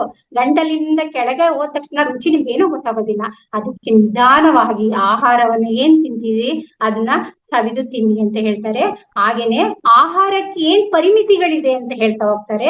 ಒಂದು ನಮ್ಮ ಗ್ರಂಥಿಗಳಿಗೆ ಕೆಲಸ ಮಾಡುತ್ತೆ ಅಂತ ಹೇಳಿದ್ರೆ, ನಮ್ಮ ಆಹಾರ ಏನ್ ನಾವು ಕೊಡ್ತೀವಿ ಅದು ವಾಸನೆ ಏನಿರ್ತದೆ ಅದು ವಾಸನೆ, ಹಾಗೇನೆ ಸ್ಪರ್ಶ ಏನಿದೆ ಮುಟ್ ನೋಡೋದು, ಮತ್ತೆ ಕಣ್ಣಿಂದ ಏನ್ ನೋಡೋದು ಆಹಾರವನ್ನ, ಈ ಎಲ್ಲ ಕ್ರಿಯೆಗಳು ಒಟ್ಟಾದಾಗ ಮಾತ್ರ ಆ ಆಹಾರದ ರುಚಿ ನಮ್ಗೆ ಸರಿಯಾಗಿ ಗೊತ್ತಾಗುತ್ತಂತೆ. ಇದನ್ನು ಕೂಡ ಓಶೋ ಪ್ರಯೋಗ ಮಾಡಿದರಂತೆ. ಯಾವ್ದಾದ್ರು ವ್ಯಕ್ತಿಯನ್ನ ಕಣ್ಣನ್ನ ಮುಚ್ಚಿ ಮತ್ತೆ ಮೂಗನ್ನ ಮುಚ್ಚಿ ಯಾವುದೇ ವ್ಯಕ್ತಿಗೆ ಆಹಾರವನ್ನ ಕೊಟ್ರೆ ಅವ್ನಿಗೆ ನಾಲಿಗೆ ರುಚಿನೇ ಗೊತ್ತಾಗೋದಿಲ್ಲಂತೆ. ಮತ್ತೆ ಅವ್ರು ಏನಂತ ಹೇಳ್ತಾರೆ ಅಂತ ಹೇಳಿದ್ರೆ, ಯಾವ್ದೇ ಒಬ್ಬ ವ್ಯಕ್ತಿಗೆ ನೆಗಡಿ ಆಗುತ್ತೆ ಅಂತ ಇಟ್ಕೊಳ್ಳಿ, ಕೋಲ್ಡ್ ಆಗಿರುತ್ತಲ್ಲ ಮಾಸ್ಟರ್ಸ್, ಕೋಲ್ಡ್ ಆದಾಗ ನಿಮ್ಗೆ ಎಲ್ಲಾರ್ಗು ಗೊತ್ತಿರುತ್ತೆ ನಾಲ್ಗೆಲ್ಲಿ ರುಚಿ ಹೊಟ್ಟೋಗಿದೆ, ನಾಲ್ಗೆಲ್ಲಿ ರುಚಿ ಹೋಗಿರ್ತದೆ ಅಂತ ನೀವ್ ಹೇಳ್ತಿರಲ್ವಾ. ಆಗ ನಾಲ್ಗೆಲ್ಲಿ ರುಚಿ ಹೋಗಿರೋದಿಲ್ಲ, ಮೂಗಲ್ಲಿ ಸ್ಮೆಲ್ ಹೊಟ್ಟೋಗಿರ್ತದೆ. ನಿಮ್ಗೆ ಮೂಗಲ್ಲಿ ಸ್ಮೆಲ್ ಹೋಗಿರೋ ಶಕ್ತಿ ಹೋಗಿರೋದ್ರಿಂದನೇ ನಾಲ್ಗೆಗೆ ರುಚಿ ಎತ್ತೋದಿಲ್ಲ. ಅದಕ್ಕೆ ನಾಲ್ಗೆಗೆ ರುಚಿ ಎತ್ತಲಿ ಅಂತ ಅಂದ್ಬಿಟ್ಟು ಚೆನ್ನಾಗಿ ಖಾರ ಇರೋದನ್ನ ತಿನ್ನೋದು. ಸೊ ಅದನ್ನ ಹೇಳ್ತಾರೆ. ಹಾಗೆಲ್ಲ ಒಂದು ಆಹಾರ ನಮ್ಗೆ ಕೇವಲ ನಾಲಿಗೆ ಮೂಲಕ ರುಚಿಸೋದಲ್ಲ, ಅದು ಕಣ್ಣಿನ ಮೂಲಕ, ಮೂಗಿನ ಮೂಲಕ, ಸ್ಪರ್ಶದ ಮೂಲಕ ಕೂಡ ರುಚಿಸುತ್ತೆ. ಅದಕ್ಕೆ ನೀವು ಒಂದು ಆಹಾರವನ್ನ ಸೇವನೆ ಮಾಡುವಾಗ ಅದು ತನ್ನೊಳಗೆ ಗುಣಗುಡ್ತಿರ್ಬೇಕು, ಒಂದು ಫಸ್ಟ್ ಸ್ಟೆಪ್. ನೆಕ್ಸ್ಟ್ ಸ್ಟೆಪ್ ಅಲ್ಲಿ ಅದನ್ನ ನೀವು ಸ್ಮೆಲ್ ನೋಡ್ತಾ ಇರ್ಬೇಕು, ಅದ್ರ ಸ್ಮೆಲ್ ಅನ್ನ ಸವಿಬೇಕು. ಮಾಸ್ಟರ್ಸ್ ನೀವು ಗಮನಿಸಿ, ಒಂದು ಹಿತವಾದ ಸ್ಮೆಲ್ ಬಂದ ತಕ್ಷಣ ನಮ್ಮ ಹೊಟ್ಟೆ ಗುಳುಗುಳು ಸೌಂಡ್ ಮಾಡಕ್ ಶುರು ಮಾಡ್ಬಿಡುತ್ತೆ. ಅಂದ್ರೆ ಅಲ್ಲಿ ಕೆಮಿಕಲ್ ರಿಲೀಸ್ ಆಗಕ್ ಶುರು ಮಾಡ್ತವೆ, ಡೈಜೆಷನ್ಗೆ ರೆಡಿ ಆಗುತ್ತೆ ಹೊಟ್ಟೆ. ಹಾಗಾಗಿ ಅದನ್ನ ಸ್ಮೆಲ್ ಮಾಡಿ, ಮತ್ತೆ ಕಣ್ಣಿಂದ ನೋಡಿ ಅದು ಎಷ್ಟು ಚೆನ್ನಾಗಿದೆ ಅಂತ ಸವಿರಿ ಅದನ್ನ. ಮತ್ತೆ ಅದನ್ನ ಸ್ಪರ್ಶ ಮಾಡಿ, ಕೈಗಳಿಂದ ಸ್ಪರ್ಶ ಮಾಡಿ, ಸ್ಪೂನಿಂದ ತಿನ್ಬೇಡಿ, ಸ್ಪರ್ಶ ಮಾಡಿ ತಿನ್ನಿ. ಅವ್ರು ಹೇಳ್ತಾರೆ ಊಟ ಒಂದು ಧ್ಯಾನಸ್ಥ ಸ್ಥಿತಿ ಆಗಿರ್ಬೇಕು, ಊಟವೇ ಒಂದು ಧ್ಯಾನ ಆಗಿರ್ಬೇಕು ಅಂತ ಹೇಳ್ತಾರೆ. ಆದ್ದರಿಂದ ತಿನ್ನುವಾಗ ಏನ್ ಮಾಡಿ ಅಂತಂದ್ರೆ ಸರಿಯಾಗಿ ತಿನ್ನಿ ಆಹಾರವನ್ನ. ಮತ್ತೆ ಆಹಾರವನ್ನು ತುಟಿಗೆ ಸ್ಪರ್ಶಿಸಿ ಅದನ್ನ. ಅದ್ರ ಅರ್ಥ ಏನಿದೆಲ್ಲ ಲಾಲಾರಸ ಇದೆ ಅದು ಸ್ರವಿಸ್ಲಿಕ್ಕೆ ಬಿಡಿ, ಸ್ಪರ್ಶಿಸಿ. ಮತ್ತೆ ಅದನ್ನು ಧ್ಯಾನಸ್ಥ ಸ್ಥಿತಿಯಲ್ಲಿ ತಗೊಂಡ್ಬನ್ನಿ. ಈ ಧ್ಯಾನಸ್ಥ ಸ್ಥಿತಿಯ ಊಟವೇ ನಿಮ್ಮನ್ನ ಒಂದು ಪರಮಾನಂದ ಸ್ಥಿತಿಗೆ ತಗೊಂಡೋಗ್ತದೆ ಅಂತ ಹೇಳ್ತಾರೆ ಮಾಸ್ಟರ್ಸ್. ಹೀಗೆ ಮಾಸ್ಟರ್ಸ್ ಅವ್ರು ಏನ್ ಹೇಳಿದ್ರು, ದೇಹಕ್ಕೆ ಕೊಡುವ ಆಹಾರ ಹೇಗಿರ್ಬೇಕು, ಅದ್ರ ಗುಣಮಟ್ಟ ಹೇಗಿರ್ಬೇಕು, ಅದು ಯಾವ್ದು ಇರ್ಬೇಕು, ಅದು ಹೇಗೆ ನಾವು ತಿನ್ಬೇಕು, ಹೇಗೆ ನೋಡ್ಬೇಕು, ಹಾಗೇನೆ ಮನಸ್ಸಿಗೆ ಕೊಡುವಂತ ಆಹಾರ ಯಾವ್ದಾಗಿರ್ಬೇಕು, ಹೇಗಿರ್ಬೇಕು, ಮತ್ತೆ ಅದಕ್ಕೆ ಶುದ್ಧೀಕರಿಸ್ಕೊಳ್ಳುವಂತ ವಿಧಾನ ಯಾವುದು, ಮತ್ತೆ ಆತ್ಮಕ್ಕೆ ಕೊಡುವಂತ ಆಹಾರ ಹೇಗಿರ್ಬೇಕು, ಈ ಎಲ್ಲವನ್ನ ನಾವು ತಿಳ್ಕೊಂಡಿದೀವಿ. ನಮ್ಮೊಳಗೆ ಈಗಾಗ್ಲೇ ಒಂದಷ್ಟು ವಿಷಯಗಳು ಸೇರ್ಕೊಂಡಿತ್ತು. ನಾವು ಈ ಜ್ಞಾನಕ್ಕೆ ಬಂದಾದ್ಮೇಲೆ ಎಷ್ಟೊಂದು ನಾವು ಶುದ್ಧೀಕರಿಸ್ಕೊಂಡಿದೀವಿ, ಕೆಲವು ಇನ್ನೂ ಶುದ್ಧೀಕರಿಸ್ಕೊಳ್ಬೇಕಾದಂತದ್ದು ಇರ್ಬೋದು ಕೂಡ. ಸೊ ಅಂತದನ್ನ ಶುದ್ಧೀಕರಿಸ್ಕೊಂಡು ಊಟವನ್ನ ಒಂದು ಧ್ಯಾನಸ್ಥ ಸ್ಥಿತಿಯಲ್ಲಿ ನಾವು ಮಾಡ್ತಾ, ಓಶೋ ಅವರು ಏನಂತ ಹೇಳ್ತಾರೆ ಅಂದ್ರೆ, ಬ್ರಹ್ಮಾನಂದದ ಸುರಿಮಳೆ ಸ್ಥಿತಿ ಅಂತ ತಲುಪಬೇಕು ನಾವು ಅಂತ ಏನ್ ಹೇಳ್ತಾರೆ. ಆ ಸ್ಥಿತಿಯನ್ನ ತಲುಪುವ ನಿಟ್ಟಿನಲ್ಲಿ ನಾವೆಲ್ಲವೂ ಕೆಲಸ ಮಾಡೋಣ ಅಂತ ಹೇಳ್ತಾ, ಈ ಅವಕಾಶ ಕೊಟ್ಟಿದ್ದಕ್ಕಾಗಿ ಅವತಾರ ಫೌಂಡೇಶನ್ ರಂಗನಾಥ್ ಗುರುಗಳಿಗೆ, ಈ ವೇದಿಕೆಗೆ, ಮತ್ತೆ ರೇವತಿ ಮೇಡಮ್ಗೆ ತಮ್ಮೆಲ್ಲರಿಗೂ ನಮಸ್ಕರಿಸ್ತಾ ನನ್ನ ಇವತ್ತಿನ ಜ್ಞಾನ ಹಂಚಿಕೆ ಮುಗಿಸ್ತೀನಿ. Thank you so much.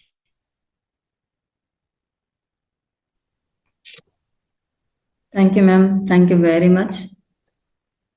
ಬಹಳ ಅದ್ಭುತವಾದ ಮಾಹಿತಿಯನ್ನ ನೀಡಿದ್ದೀರಾ. ಯಾಕಂತಂದ್ರೆ ಈಗೆಲ್ಲರೂ ಆಹಾರವನ್ನ ಹೇಗೆ ಸೇವಿಸ್ಬೇಕು, ಹೇಗೆ ತಗೊಳ್ಳೋದು ಅಂತ ಮರ್ತೇ ಬಿಟ್ಟಂಗಾಗಿದೆ. ಜೊತೆಗೆ ಇದು ಎಷ್ಟು ಮಟ್ಟಿಗೆ ದೇಹ ಮಾತ್ರ ಅಲ್ಲ, ಮನಸ್ಸು ಮಾತ್ರ ಅಲ್ಲ, ಆತ್ಮ.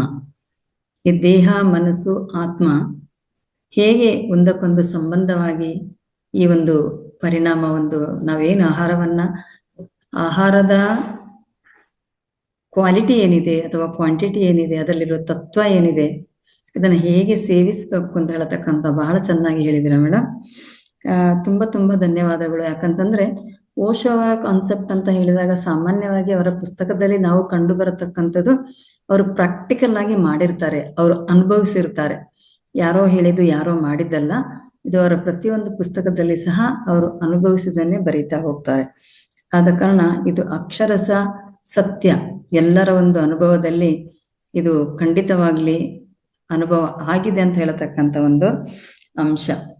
ನಾವು ಆಹಾರ ಅಂತ ಹೇಳಿದಾಗ ಈಗಂತೂ ರೆಡಿಮೇಡ್ ಫುಡ್, ಕೆಲವರು ಒಂಥರ ನಮ್ಮ ಭಾರತದ ಫುಡ್ ಅನ್ನ ಮರ್ತು ಬಿಟ್ಟು ಪಾಶ್ಚಾತ್ಯ ದೇಶಗಳ ಆಹಾರವನ್ನ ತಗೊಳತಕ್ಕಂಥದ್ದು.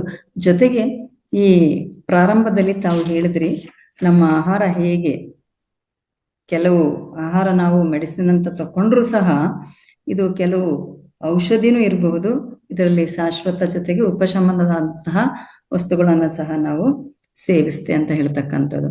ಸೊ ಬಹಳ ಅದ್ಭುತವಾದ ಮಾಹಿತಿ. ಸೊ ನಮ್ಮ ಇಂದ್ರಿಯಗಳ ಸಹ ಒಂದು ರೋಲ್ ಏನಿದೆ, ಇದು ಸಹ ಇದರಲ್ಲಿ ಇದೆ. ಕಣ್ಣಿರ್ಲಿ, ಕಿವಿ ಇರ್ಲಿ, ಮೂಗಿರ್ಲಿ, ನಾಲಿಗೆ ಇರ್ಲಿ, ಚರ್ಮ, ಸ್ಪರ್ಶ ಇರ್ಲಿ, ಇದೆಲ್ಲದೂ ಸಹ ಬಹಳ ಅದ್ಭುತವಾದ ಮಾಹಿತಿಯನ್ನು ಕೊಟ್ಟಿದ್ರೆ. ತುಂಬಾ ಅನಂತ ಧನ್ಯವಾದಗಳು ಮೇಡಮ್. ಮಾಸ್ಟರ್ಸ್ ಗೌರಿ ಮೇಡಮ್ ಅವರು ತುಂಬಾ ಚೆನ್ನಾಗಿ ಬಹಳ ಅದ್ಭುತವಾದ ಮಾಹಿತಿಯನ್ನು ಕೊಟ್ಟಿದ್ದಾರೆ. ತಮಗೆ ಕೆಲವು ಪ್ರಶ್ನೆಗಳು ಉದ್ಭವ ಆಗಿರ್ಬೋದು, ಈಗಾಗಲೇ ಹ್ಯಾಂಡ್ ರೈಸ್ ಬರ್ತಾ ಇದೆ. ಓಕೆ, ತಮ್ಗೆ ಇದ್ರ ಬಗ್ಗೆ ಏನ್ ಅನ್ಸಿತು, ಏನ್ ಕಲ್ತ್ರಿ, ಜೊತೆಗೆ ನಾವು ಏನನ್ನ ಫಾಲೋ ಮಾಡ್ಕೊಳ್ಬಹುದು, ಪ್ರಶ್ನೆ ಏನಾದ್ರು ಇದ್ರೆ ದಯಮಾಡಿ ಹ್ಯಾಂಡ್ ರೈಸ್ ಮಾಡಿ ಪ್ರಶ್ನೆಗಳನ್ನ ಕೇಳಿ ನಾವು ಇದಕ್ಕೊಂದು ಏನ್ ನಮ್ಮಲ್ಲಿ ಏನಾದ್ರು ಡೌಟ್ಸ್ ಅದಿದ್ರೆ ಪರಿಹಾರ ಮಾಡ್ಕೊಳ್ಳೋಣ ಅಂತ ಹೇಳತಕ್ಕಂಥ ವಿನಂತಿಯನ್ನ ಮಾಡ್ತಾ ಇದ್ದೇನೆ.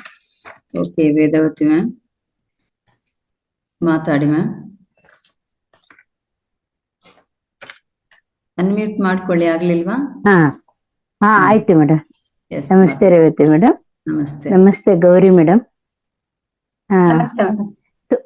ತುಂಬಾ ಇಂಟ್ರೆಸ್ಟಿಂಗ್ ಸಬ್ಜೆಕ್ಟ್ ಮೇಡಮ್. ಅದು ಈ ಊಟ, ಈ ನನಗ್ ತಿಳಿದ ಹಾಗೆ ಮೇಡಮ್ ನೋಡಿ, ಊಟದ ಕಲರ್ ನೋಡಿದ ತಕ್ಷಣ ನಮ್ಗೆ ಒಂದು ಇಂಪ್ರೆಷನ್ ಬರುತ್ತೆ. ಹೋ, ಊಟ ಕಲರ್ ಚೆನ್ನಾಗಿದೆ ಅಂದ್ರೆ ಊಟ ರುಚಿಯಾಗಿದೆ ಇರುತ್ತೆ. ಅದು ನನ್ಗೆ ಯಾವಾಗ್ಲೂ ಅಷ್ಟೇ, ನಾನು ಯಾವಾಗ್ಲೂ ಫಸ್ಟ್ ಕಲರ್ಗೆ ಇಂಪಾರ್ಟೆನ್ಸ್. ಅಂದ್ರೆ ಎಲ್ಲಿ ಅರಿಶಿನ ಹಾಕ್ಬೇಕು, ಎಲ್ಲಿ ಬಳಸಬಾರ್ದು, ಯಾವುದಕ್ಕೆ ಏನ್ ಹಾಕಿದ್ರೆ ಎದ್ದು ಕಾಣುತ್ತೆ ಅಟ್ರಾಕ್ಷನ್, ನಾನು ನಿಜವಾಗ್ಲೂ ಅದಕ್ಕೆಲ್ಲ ತುಂಬಾ ಇಂಪಾರ್ಟೆನ್ಸ್ ಕೊಡ್ತೇನೆ. ಅದಲ್ಲದೆ ಈ ಹೋಳು ತರಕಾರಿ ನಾವು ಕಟ್ ಮಾಡ್ತೀವಲ್ಲ, ಅದಕ್ಕೂ ನಾನು ಇಂಪಾರ್ಟೆನ್ಸ್ ಕೊಡ್ತೀನಿ. ಯಾವ್ದಕ್ಕೆ ಯಾವ ತರ ಕಟ್ ಮಾಡಬೇಕು, ಅದೊಂಥರ ಎಕ್ಸ್ಟ್ರಾ ರುಚಿ ಕೊಡುತ್ತೆ ಅನ್ನೋ ನನ್ನ ಭಾವನೆ. ಆಮೇಲೆ ನಾವು ಊಟ ಮಾಡುವಾಗ್ಲೂ ಅಷ್ಟೇ ಮೇಡಮ್, ಊಟದ ರುಚಿಗಿಂತಲೂ ನಮ್ಮ ಮನಸ್ಥಿತಿ ಇಂಪಾರ್ಟೆಂಟ್. ಇನ್ ದ ಸೆನ್ಸ್, ನಾವು ಊಟ ಮಾಡುವಾಗ ಚೆನ್ನಾಗಿ ಹಸ್ದು ಖುಷಿಯಾಗಿ ಕುತ್ಕೊಂಡು ಊಟ ಮಾಡಿದ್ರೆ ಊಟ ಅದು ಹೇಗಿರುತ್ತೋ ಒಟ್ಟಲ್ಲಿ ನಮ್ಗೆ ರುಚಿ ಅನ್ಸುತ್ತೆ. ಆಮೇಲೆ ನಾವು ಸಿಟ್ಟಲ್ಲಿ ಕೋಪ ಮಾಡ್ಕೊಂಡು ತುಂಬಾ ಇದಾಗಿ ಕುತ್ಕೊಂಡು ಊಟ ಮಾಡಿದ್ರೆ ಆ ರುಚಿ ಅದು ಒಂಥರ ಕೈಯೋ ಅದು ಡಿಫ್ರೆಂಟ್ ಟೇಸ್ಟ್ ಕೊಡುತ್ತೆ. ಇದೆಲ್ಲ ನಾನು ಅನುಭವಿಸಿದ್ದೀನಿ, ಇಮ್ಯಾಜಿನ್ ಮಾಡ್ಕೊಂಡಿದ್ದೀನಿ. ಆಮೇಲೆ ನೀವು ಹೇಳುವಾಗಂತೂ ಇದೆಲ್ಲ ನನ್ನ ಮೈಂಡಿಗೆ ಬಂತು ಮೇಡಮ್. ತುಂಬಾ ಒಳ್ಳೆ ಸಬ್ಜೆಕ್ಟ್, ತುಂಬಾ ಚೆನ್ನಾಗಿತ್ತು. ಮತ್ತೆ ಪುನರ್ಮನನ ಆದಂಗಾಯ್ತು. ತುಂಬಾ ಥ್ಯಾಂಕ್ಸ್ ಮೇಡಮ್, ತುಂಬಾ ಚೆನ್ನಾಗಿತ್ತು. Thank you very much madam. Thank you very much masters. ಬೇರೆ ಯಾರಿಗೂ ಏನು ಡೌಟ್ ಇಲ್ವಾ, ಅಥವಾ ಎಲ್ಲವೂ ನಾವು ಅನುಭವಿಸಿದೆ ಅಂತ ಹೇಳತಕ್ಕಂಥದ? ಹೌದು, ನಾವು ಆಹಾರವನ್ನ ತಗೊಳ್ಳುವಾಗ ಮೇಡಮ್ ಅವರು ಹೇಳಿದ್ರಲ್ವಾ, ಕೆಲವರಿಗೆ ಟಿವಿ ನೋಡ್ಕೊಂಡು ಏನ್ ತಿಂತಾ ಇದಾರೆ ಅಂತಾನೆ ಗೊತ್ತಿರೋದಿಲ್ಲ. ಕೆಲವರು ಇವತ್ತೇನು ತಿಂದೆ ತುಂಬಾ ಆಲೋಚನೆ ಮಾಡಿ ಹೇಳ್ತಾರೆ. ಅಂದ್ರೆ ಅದು ಕ್ಲಿಯರ್ ಆಗಿ ಹೇಳುತ್ತೆ ಇವರ ಒಂದು ಮನಸ್ಥಿತಿ ಹೇಗಿತ್ತು ಊಟ ಮಾಡುವಾಗ ಅಂತ. ಬಹಳ ಆಲೋಚನೆ ಮಾಡೋದು. ಬೆಳಗ್ಗೆ ಏನ್ ತಿಂಡಿ ತಿಂದ್ರಿ ಬೆಳಗ್ಗೆನೆ ಕೇಳೋದು, ಮಧ್ಯಾಹ್ನ ಊಟ ಆದ್ಮೇಲಲ್ಲ. ಅವರು ಆಲೋಚನೆ ಮಾಡ್ತಾರೆ ಏನ್ ತಿಂದಿದ್ದು ಅಂತ. ಅಂದ್ರೆ ಆ ಒಂದು ಮನಸ್ಸು ಎಲ್ಲಿತ್ತು ಅವ್ರು ತಿನ್ನುವಾಗ? ಅವರ ಪ್ಲೇಟಿನ ಮೇಲೇನೂ ಇರ್ಲಿಲ್ಲ, ಅವರ ಆಹಾರದ ಮೇಲೇನೂ ಇರ್ಲಿಲ್ಲ, ಅವರ ಕೈ ಮೇಲೇನೂ ಇರ್ಲಿಲ್ಲ. ಕ್ಲಿಯರ್ ಆಗಿ ಹೇಳುತ್ತೆ ಅದು. ಸೊ ಇಂತಹ ಆಹಾರಗಳಿಂದ ನಕಾರಾತ್ಮಕ ನೆಗೆಟಿವಿಟಿ ಏನಿದೆ ಅದು ನಮ್ಮ ಬಾಡಿಗೆ ಬರತಕ್ಕಂಥದ್ದು. Okay, Savita ma'am hand raise ಮಾಡಿದ್ದಾರೆ, ಮಾತಾಡಿ ಮ್ಯಾಮ್. ಸವಿತಾ ಮೇಡಮ್ ಮಾತಾಡಿ. ಕೇಳ್ತಾ ಇಲ್ಲ, ನೀವು ಮಾತಾಡೋದು ಕೇಳ್ತಾ ಇಲ್ಲ ಸವಿತಾ ಮ್ಯಾಮ್.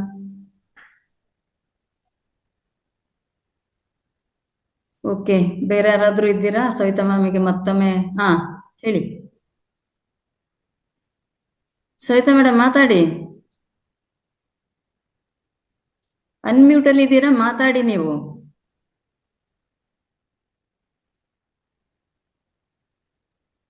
ಮಾತಾಡಿ. ನಮಸ್ತೆ ಮೇಡಮ್, ರೇವತಿ ಮೇಡಮ್. ನಮಸ್ತೆ ಗೌರಿ ಮೇಡಮ್, ಕೇಳ್ತಾ ಇದೆ ಮೇಡಮ್? ಏನಿಲ್ಲ, ಈಗ ಊಟದ ಈ ಪದ್ಧತಿಯನ್ನ ಮೇಡಮ್ ತುಂಬಾ ಚೆನ್ನಾಗಿ ಹೇಳ್ಕೊಟ್ರು.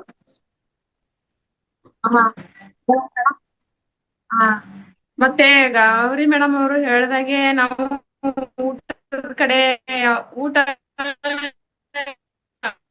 ಎಷ್ಟು ಚೆನ್ನಾಗಿ ನೋಡಿ ಯಾವ್ದಾದ್ರ ಕಡೆ ಎಲ್ಲ ಧ್ಯಾನ ಇಟ್ಟು ತಿನ್ಬೇಕು ಅಂತ ಬಾಳ ಮನ್ಸಲ್ಲಿ ಇರುತ್ತೆ. ಮಾಡುವಾಗ ಅನ್ಕೊಂಡಿರ್ತೀವಿ, ಎಲ್ಲರಿಗೆ ಮಾಡಿ ಕೊಡುವಾಗ ಮತ್ತೆ ತಿನ್ನುವಾಗನು ಏನೋ ಮಕ್ಕಳಿಗೆ ಏನೋ ಅಂದ್ ಹೇಳುದ್ರಾಗ ಹೇಳ್ಕೊತಾನೆ ತಿಂತೀವಿ, ಏನಾರ ಅನ್ಕೋತ ತಿಂತೀವಿ. ಅಲ್ಲೇ ನಾಷ್ಟಾಗಿ ತಿಂದ್ಬಿಟ್ಟೇವಲ್ಲ ಹಿಂಗ ಅನ್ಸುತ್ತೆ. ಎಷ್ಟೋ ಸರಿ ಯೋಚನೆ ಮಾಡಿರ್ತೀವಿ ಕೆಲ್ಸದ ಒತ್ತಡದಲ್ಲಿ ನಾವು ಅವ್ರ ಹೇಳಿದ ಹಂಗೆ ನಾವು ಊಟದ ಕಡೆ ಲಕ್ಷ್ಯನೇ ಇರಂಗಿಲ್ಲ ಸರಿಯಾಗಿ. ಹಾಗಾಗಿ ನಾವು ಇತ್ತೀಚೆಗೆ ಒಂದ್ ವಾರ ಆಯ್ತು ಊಟ ಸರಿಯಾಗಿ ತುಂಬಾ ಚೆನ್ನಾಗಿ ಹೇಳ್ಕೊಟ್ರು ಮೇಡಮ್ ಅವರು. ಮತ್ತೆ ಊಟದ ಈಗ ವೇದಾವತಿ ಮೇಡಮ್ ಹೇಳಿದಾಗೆ ನಾನು ಊಟದ ಕಡೆ ಆತರ ಅಷ್ಟೊಂದೇನೋ ಲಕ್ಷ್ಯ ಬಿಡ್ತಿರ್ಲಿಲ್ಲ. ಆದ್ರೂನು ಊಟದ ಮೇಲೆ ಗಮನ ಇಟ್ಟು ನೋಡಿ ರುಚಿ ಇದು ಮಾಡಿ ಸ್ಪರ್ಶ ಮಾಡಿ ಈ ತರ ಮಾಡಿ ನಾನು ಟ್ರೈ ಮಾಡಿದೀನಿ. ಅದ್ರದ್ದು ಅನುಭವ ಗೊತ್ತಿದೆ, ಬಹಳ ಚೆನ್ನಾಗಿ ಆಗುತ್ತೆ. ಧ್ಯಾನ ಮಾಡಕ್ ಹೋಗ್ಲಿ ಯಾವ್ದಕ್ಕೊಂದು ಪ್ರತಿಯೊಂದು ದೇಹಕ್ಕೆ ಬಹಳ ಅನುಕೂಲ ಆಗುತ್ತೆ. ಆದ್ರೂ ಈ ಗೌರಿ ಮೇಡಮ್ ಅವ್ರು ಹೇಳಿದಾಗೆ ನನ್ಗೆ ಮಾಡ್ಬೇಕು ಅಂತ ಅನಿಸ್ತಿದೆ. ಅದನ್ನ ಮಾಡ್ತೇವೆ ಮೇಡಮ್. ಥ್ಯಾಂಕ್ ಯು ಮೇಡಮ್, ತುಂಬಾ ಚೆನ್ನಾಗಿ ಹೇಳ್ಕೊಟ್ರಿ ಮೇಡಮ್. ಮಾಡಿ ಮೇಡಮ್. ನಾವು ಆಹಾರವನ್ನ ಒಂದು ಧ್ಯಾನದ ರೀತಿ ತಿನ್ನಕ್ ಶುರು ಮಾಡಿದ ತಕ್ಷಣ ಮೇಡಮ್, ಬರೀ ದೇಹ ಅಲ್ಲ, ದೇಹ ಮನಸ್ಸು ಆತ್ಮ ಎಲ್ಲದ್ರ ಮೇಲೆ ಪರಿಣಾಮ. ಅದೆಲ್ಲ ಒಂಥರ ಅಲೈನ್ಡ್ ಆಗಿದೆ ಮೇಡಮ್, ಒಂದಕ್ಕೊಂದು ಬೆಸ್ದುಕೊಂಡಿದೆ ಆಕ್ಚುಲಿ ಹೇಳ್ಬೇಕಂತ ಹೇಳಿದ್ರೆ. ಅದೇ ಮೊದಲ ಹೆಜ್ಜೆ ನಮ್ದು. ನಮ್ಮ ಏನು ಈ ಧ್ಯಾನ ಜ್ಞಾನದಲ್ಲಿ ನಡೀತಾ ಇದೀವಿ, ನಮ್ಗೆ ಏನ್ ಬೇಕಾಗಿ ನಾವು ಅದ್ರಿಂದ ಬಿದ್ದಿದೀವಿ, ಅದ್ರ ಮೊದಲೇ ಹೆಜ್ಜೆ ಆಹಾರವನ್ನ ನಾವು ಪ್ರಜ್ಞಾಪೂರ್ವಕವಾಗಿ ತಿನ್ನೋದೇ ಆಗಿರ್ತದೆ. ಸೊ ನೀವ್ ಅದನ್ನ ಫಸ್ಟ್ ಮಾಡಿ ಮೇಡಮ್. ಅದ್ರ ಪರಿಣಾಮ ನಿಮ್ಗೆ ಗೊತ್ತಾಗುತ್ತೆ ಏನಂತ. ನಿಮ್ಮ ಇಡೀ ಬದುಕು, ನಿಮ್ಮ ಆಲೋಚನೆ, ಅದೇ ನಿಮ್ಮ ಮೇಡಮ್. ಆರೋಗ್ಯ ಎಲ್ಲದಕ್ಕೂ ಸುಧಾರಣೆ ಬರುತ್ತೆ. ಅದನ್ನ ಫಸ್ಟ್ ಮಾಡಿ. ಓಕೆ ನಾನ್ ಮೇಡಮ್, ಮಾಡಿದ್ದೀನಿ, ಥ್ಯಾಂಕ್ ಯು ಮೇಡಮ್. ನನಗೆ ಗೊತ್ತಿದೆ, ಅನುಭವಿಸಿದ್ದೀನಿ. ಆ ಅನುಭವನ ನಾನ್ ನಿಮ್ಗೆ ಹೇಳ್ತಾ ಇದ್ದೀನಿ. ಅದೇ ಆಗ್ತಿಲ್ಲ ಮೇಡಮ್, ಹೀಗೆ ಕೆಲ್ಸದ ಒತ್ತಡ, ಮಕ್ಕಳ ಜೊತೆ ಏನಾನ ಮಾತಾಡೋದಾಗಿಲಿ, ಏನಾನ ಮಾಡ್ತಾನೆ ಮರೆತು ಮತ್ತೆ ಸ್ವಲ್ಪನೇ ಇರುತ್ತೆ, ಆದ್ರೆ ಅಷ್ಟ್ರ ತಿನ್ನೋದ್ರ ಮುಗಿದೋಯ್ತಲ್ಲ ಅಂತ ಆಮೇಲೆ ಹಾಳೆ ಮಾಡ್ಕೊಳ್ದಾಗ್ತದೆ. ಗೊತ್ತಿದ್ದು ಬಿ ಮಾಡ್ಕೊಳಕ್ ಆಗ್ತಿಲ್ವಲ್ಲ ಅಂತ ಅನಿಸ್ತಿದೆ ಮೇಡಮ್. ಥ್ಯಾಂಕ್ ಯು ಮೇಡಮ್, ಇಲ್ಲ. ಇವತ್ತು ಹೇಳಿದ ನನಗೆ ಎಲ್ಲ ತುಂಬಾ ಚೆನ್ನಾಗಿ ಎಲ್ಲ ಇದಾಯ್ತು. ಥ್ಯಾಂಕ್ ಯು, ಮಾಡ್ಕೊತೀವಿ madam. Thank you. Thank you. Suma ma'am. ನಮಸ್ತೆ ಮೇಡಮ್, Thank you. ತುಂಬಾ ಚೆನ್ನಾಗಿ ಹೇಳ್ಕೊಟ್ರಿ ಆಹಾರದ ಬಗ್ಗೆ. ನಾನ್ ನಂದೊಂದು ಎಕ್ಸ್ಪೀರಿಯನ್ಸ್ ಹೇಳಕ್ ಇಷ್ಟಪಡ್ತೀನಿ ಮೇಡಮ್. ನಾನ್ ಧ್ಯಾನಕ್ ಬಂದಾದ್ಮೇಲೆ ತುಂಬಾನೇ ಇಷ್ಟಪಟ್ಟು ಅಡ್ಗೆ ಮಾಡ್ತಾ ಇದ್ದೀನಿ. ಮಾಡಿದ ಅಡ್ಗೆ ಎಷ್ಟು ರುಚಿ ಆಗ್ತಾ ಇದೆ ಅಂದ್ರೆ ಎಲ್ರು ಹೊಗಳ್ತಾ ಇದ್ರೆ. ಮುಂಚೆ ಬೈತಾ ಇದ್ರು, ಏನ್ ಅದು ಕಮ್ಮಿ ಇದು ಕಮ್ಮಿ ಅಂತ. ನನ್ ಮಕ್ಳಾಯ್ತು, ಹಸ್ಬೆಂಡ್ ಆಯ್ತು, ಆ ಧ್ಯಾನ ಸ್ಥಿತಿಯಲ್ಲೇನೆ ಮಾಡ್ತೀವಿ, ಇಬ್ರು ಸೇರೆ ಮಾಡ್ತೀವಿ, ನಾನು ನನ್ನ ಹಸ್ಬೆಂಡ್. ಬೆಳಗ್ಗೆ ನನಗ್ ಬೇಜಾರೇ ಆಗಲ್ಲ ಮೇಡಮ್, ಎಷ್ಟು ಅಡ್ಗೆ ಅಂದ್ರುನು ಖುಷಿಯಿಂದ ಅಡ್ಗೆ ಮಾಡಿ ಊಟ ಮಾಡ್ತೀವಿ. ಮಾಡಿರೋ ಅಡ್ಗೆನು ತುಂಬಾ ರುಚಿಸುತ್ತೆ, ವೇಸ್ಟು ಆಗಲ್ಲ. Thank you, very nice. ಮತ್ತೆ ನಿಜ, ನಾವ್ ಏನ್ ಗೊತ್ತಾ ಮೇಡಮ್, ಏನನ್ನ ಹುಡುಕ್ತಿರ್ತೀವಿ, ಏನನ್ನ ಹುಡುಕ್ಬೇಕಿಲ್ಲ. ಆಕ್ಚುಲಿ ಆ ಕ್ಷಣ ಬದುಕ್ಬೇಕು ನಾವು. ಅಡ್ಗೆ ಮಾಡೋದಿದೆಯಲ್ಲ, ಆ ಕ್ಷಣ ಆಗ ಮಹತ್ವದ್ದು, ಅದ್ರಲ್ಲಿ ಜೀವಿಸ್ಬೇಕು ನಾವು.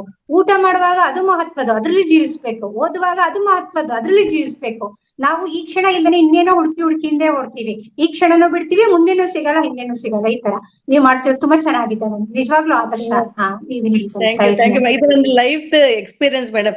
ಸೇಮ್ ಇಂಗ್ರೀಡಿಯೆಂಟ್ಸ್, ಸೇಮ್ ಇದು, ಬಟ್ ಟೋಟಲ್ ಆಗಿ ಅಷ್ಟು ರುಚಿಯಾಗಿ ಆಗುತ್ತೆ ಅಡುಗೆ. I am happy for that. Thank you madam. Thank you ma'am. Thank you. Sakamma ma'am.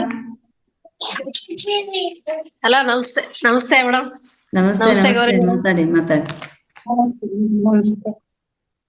ಆತ್ಮ ಬಂಧುಗಳಿಗೆ ತುಂಬಾ ಹೃತ್ಪೂರ್ವಕ ಧನ್ಯವಾದಗಳು madam.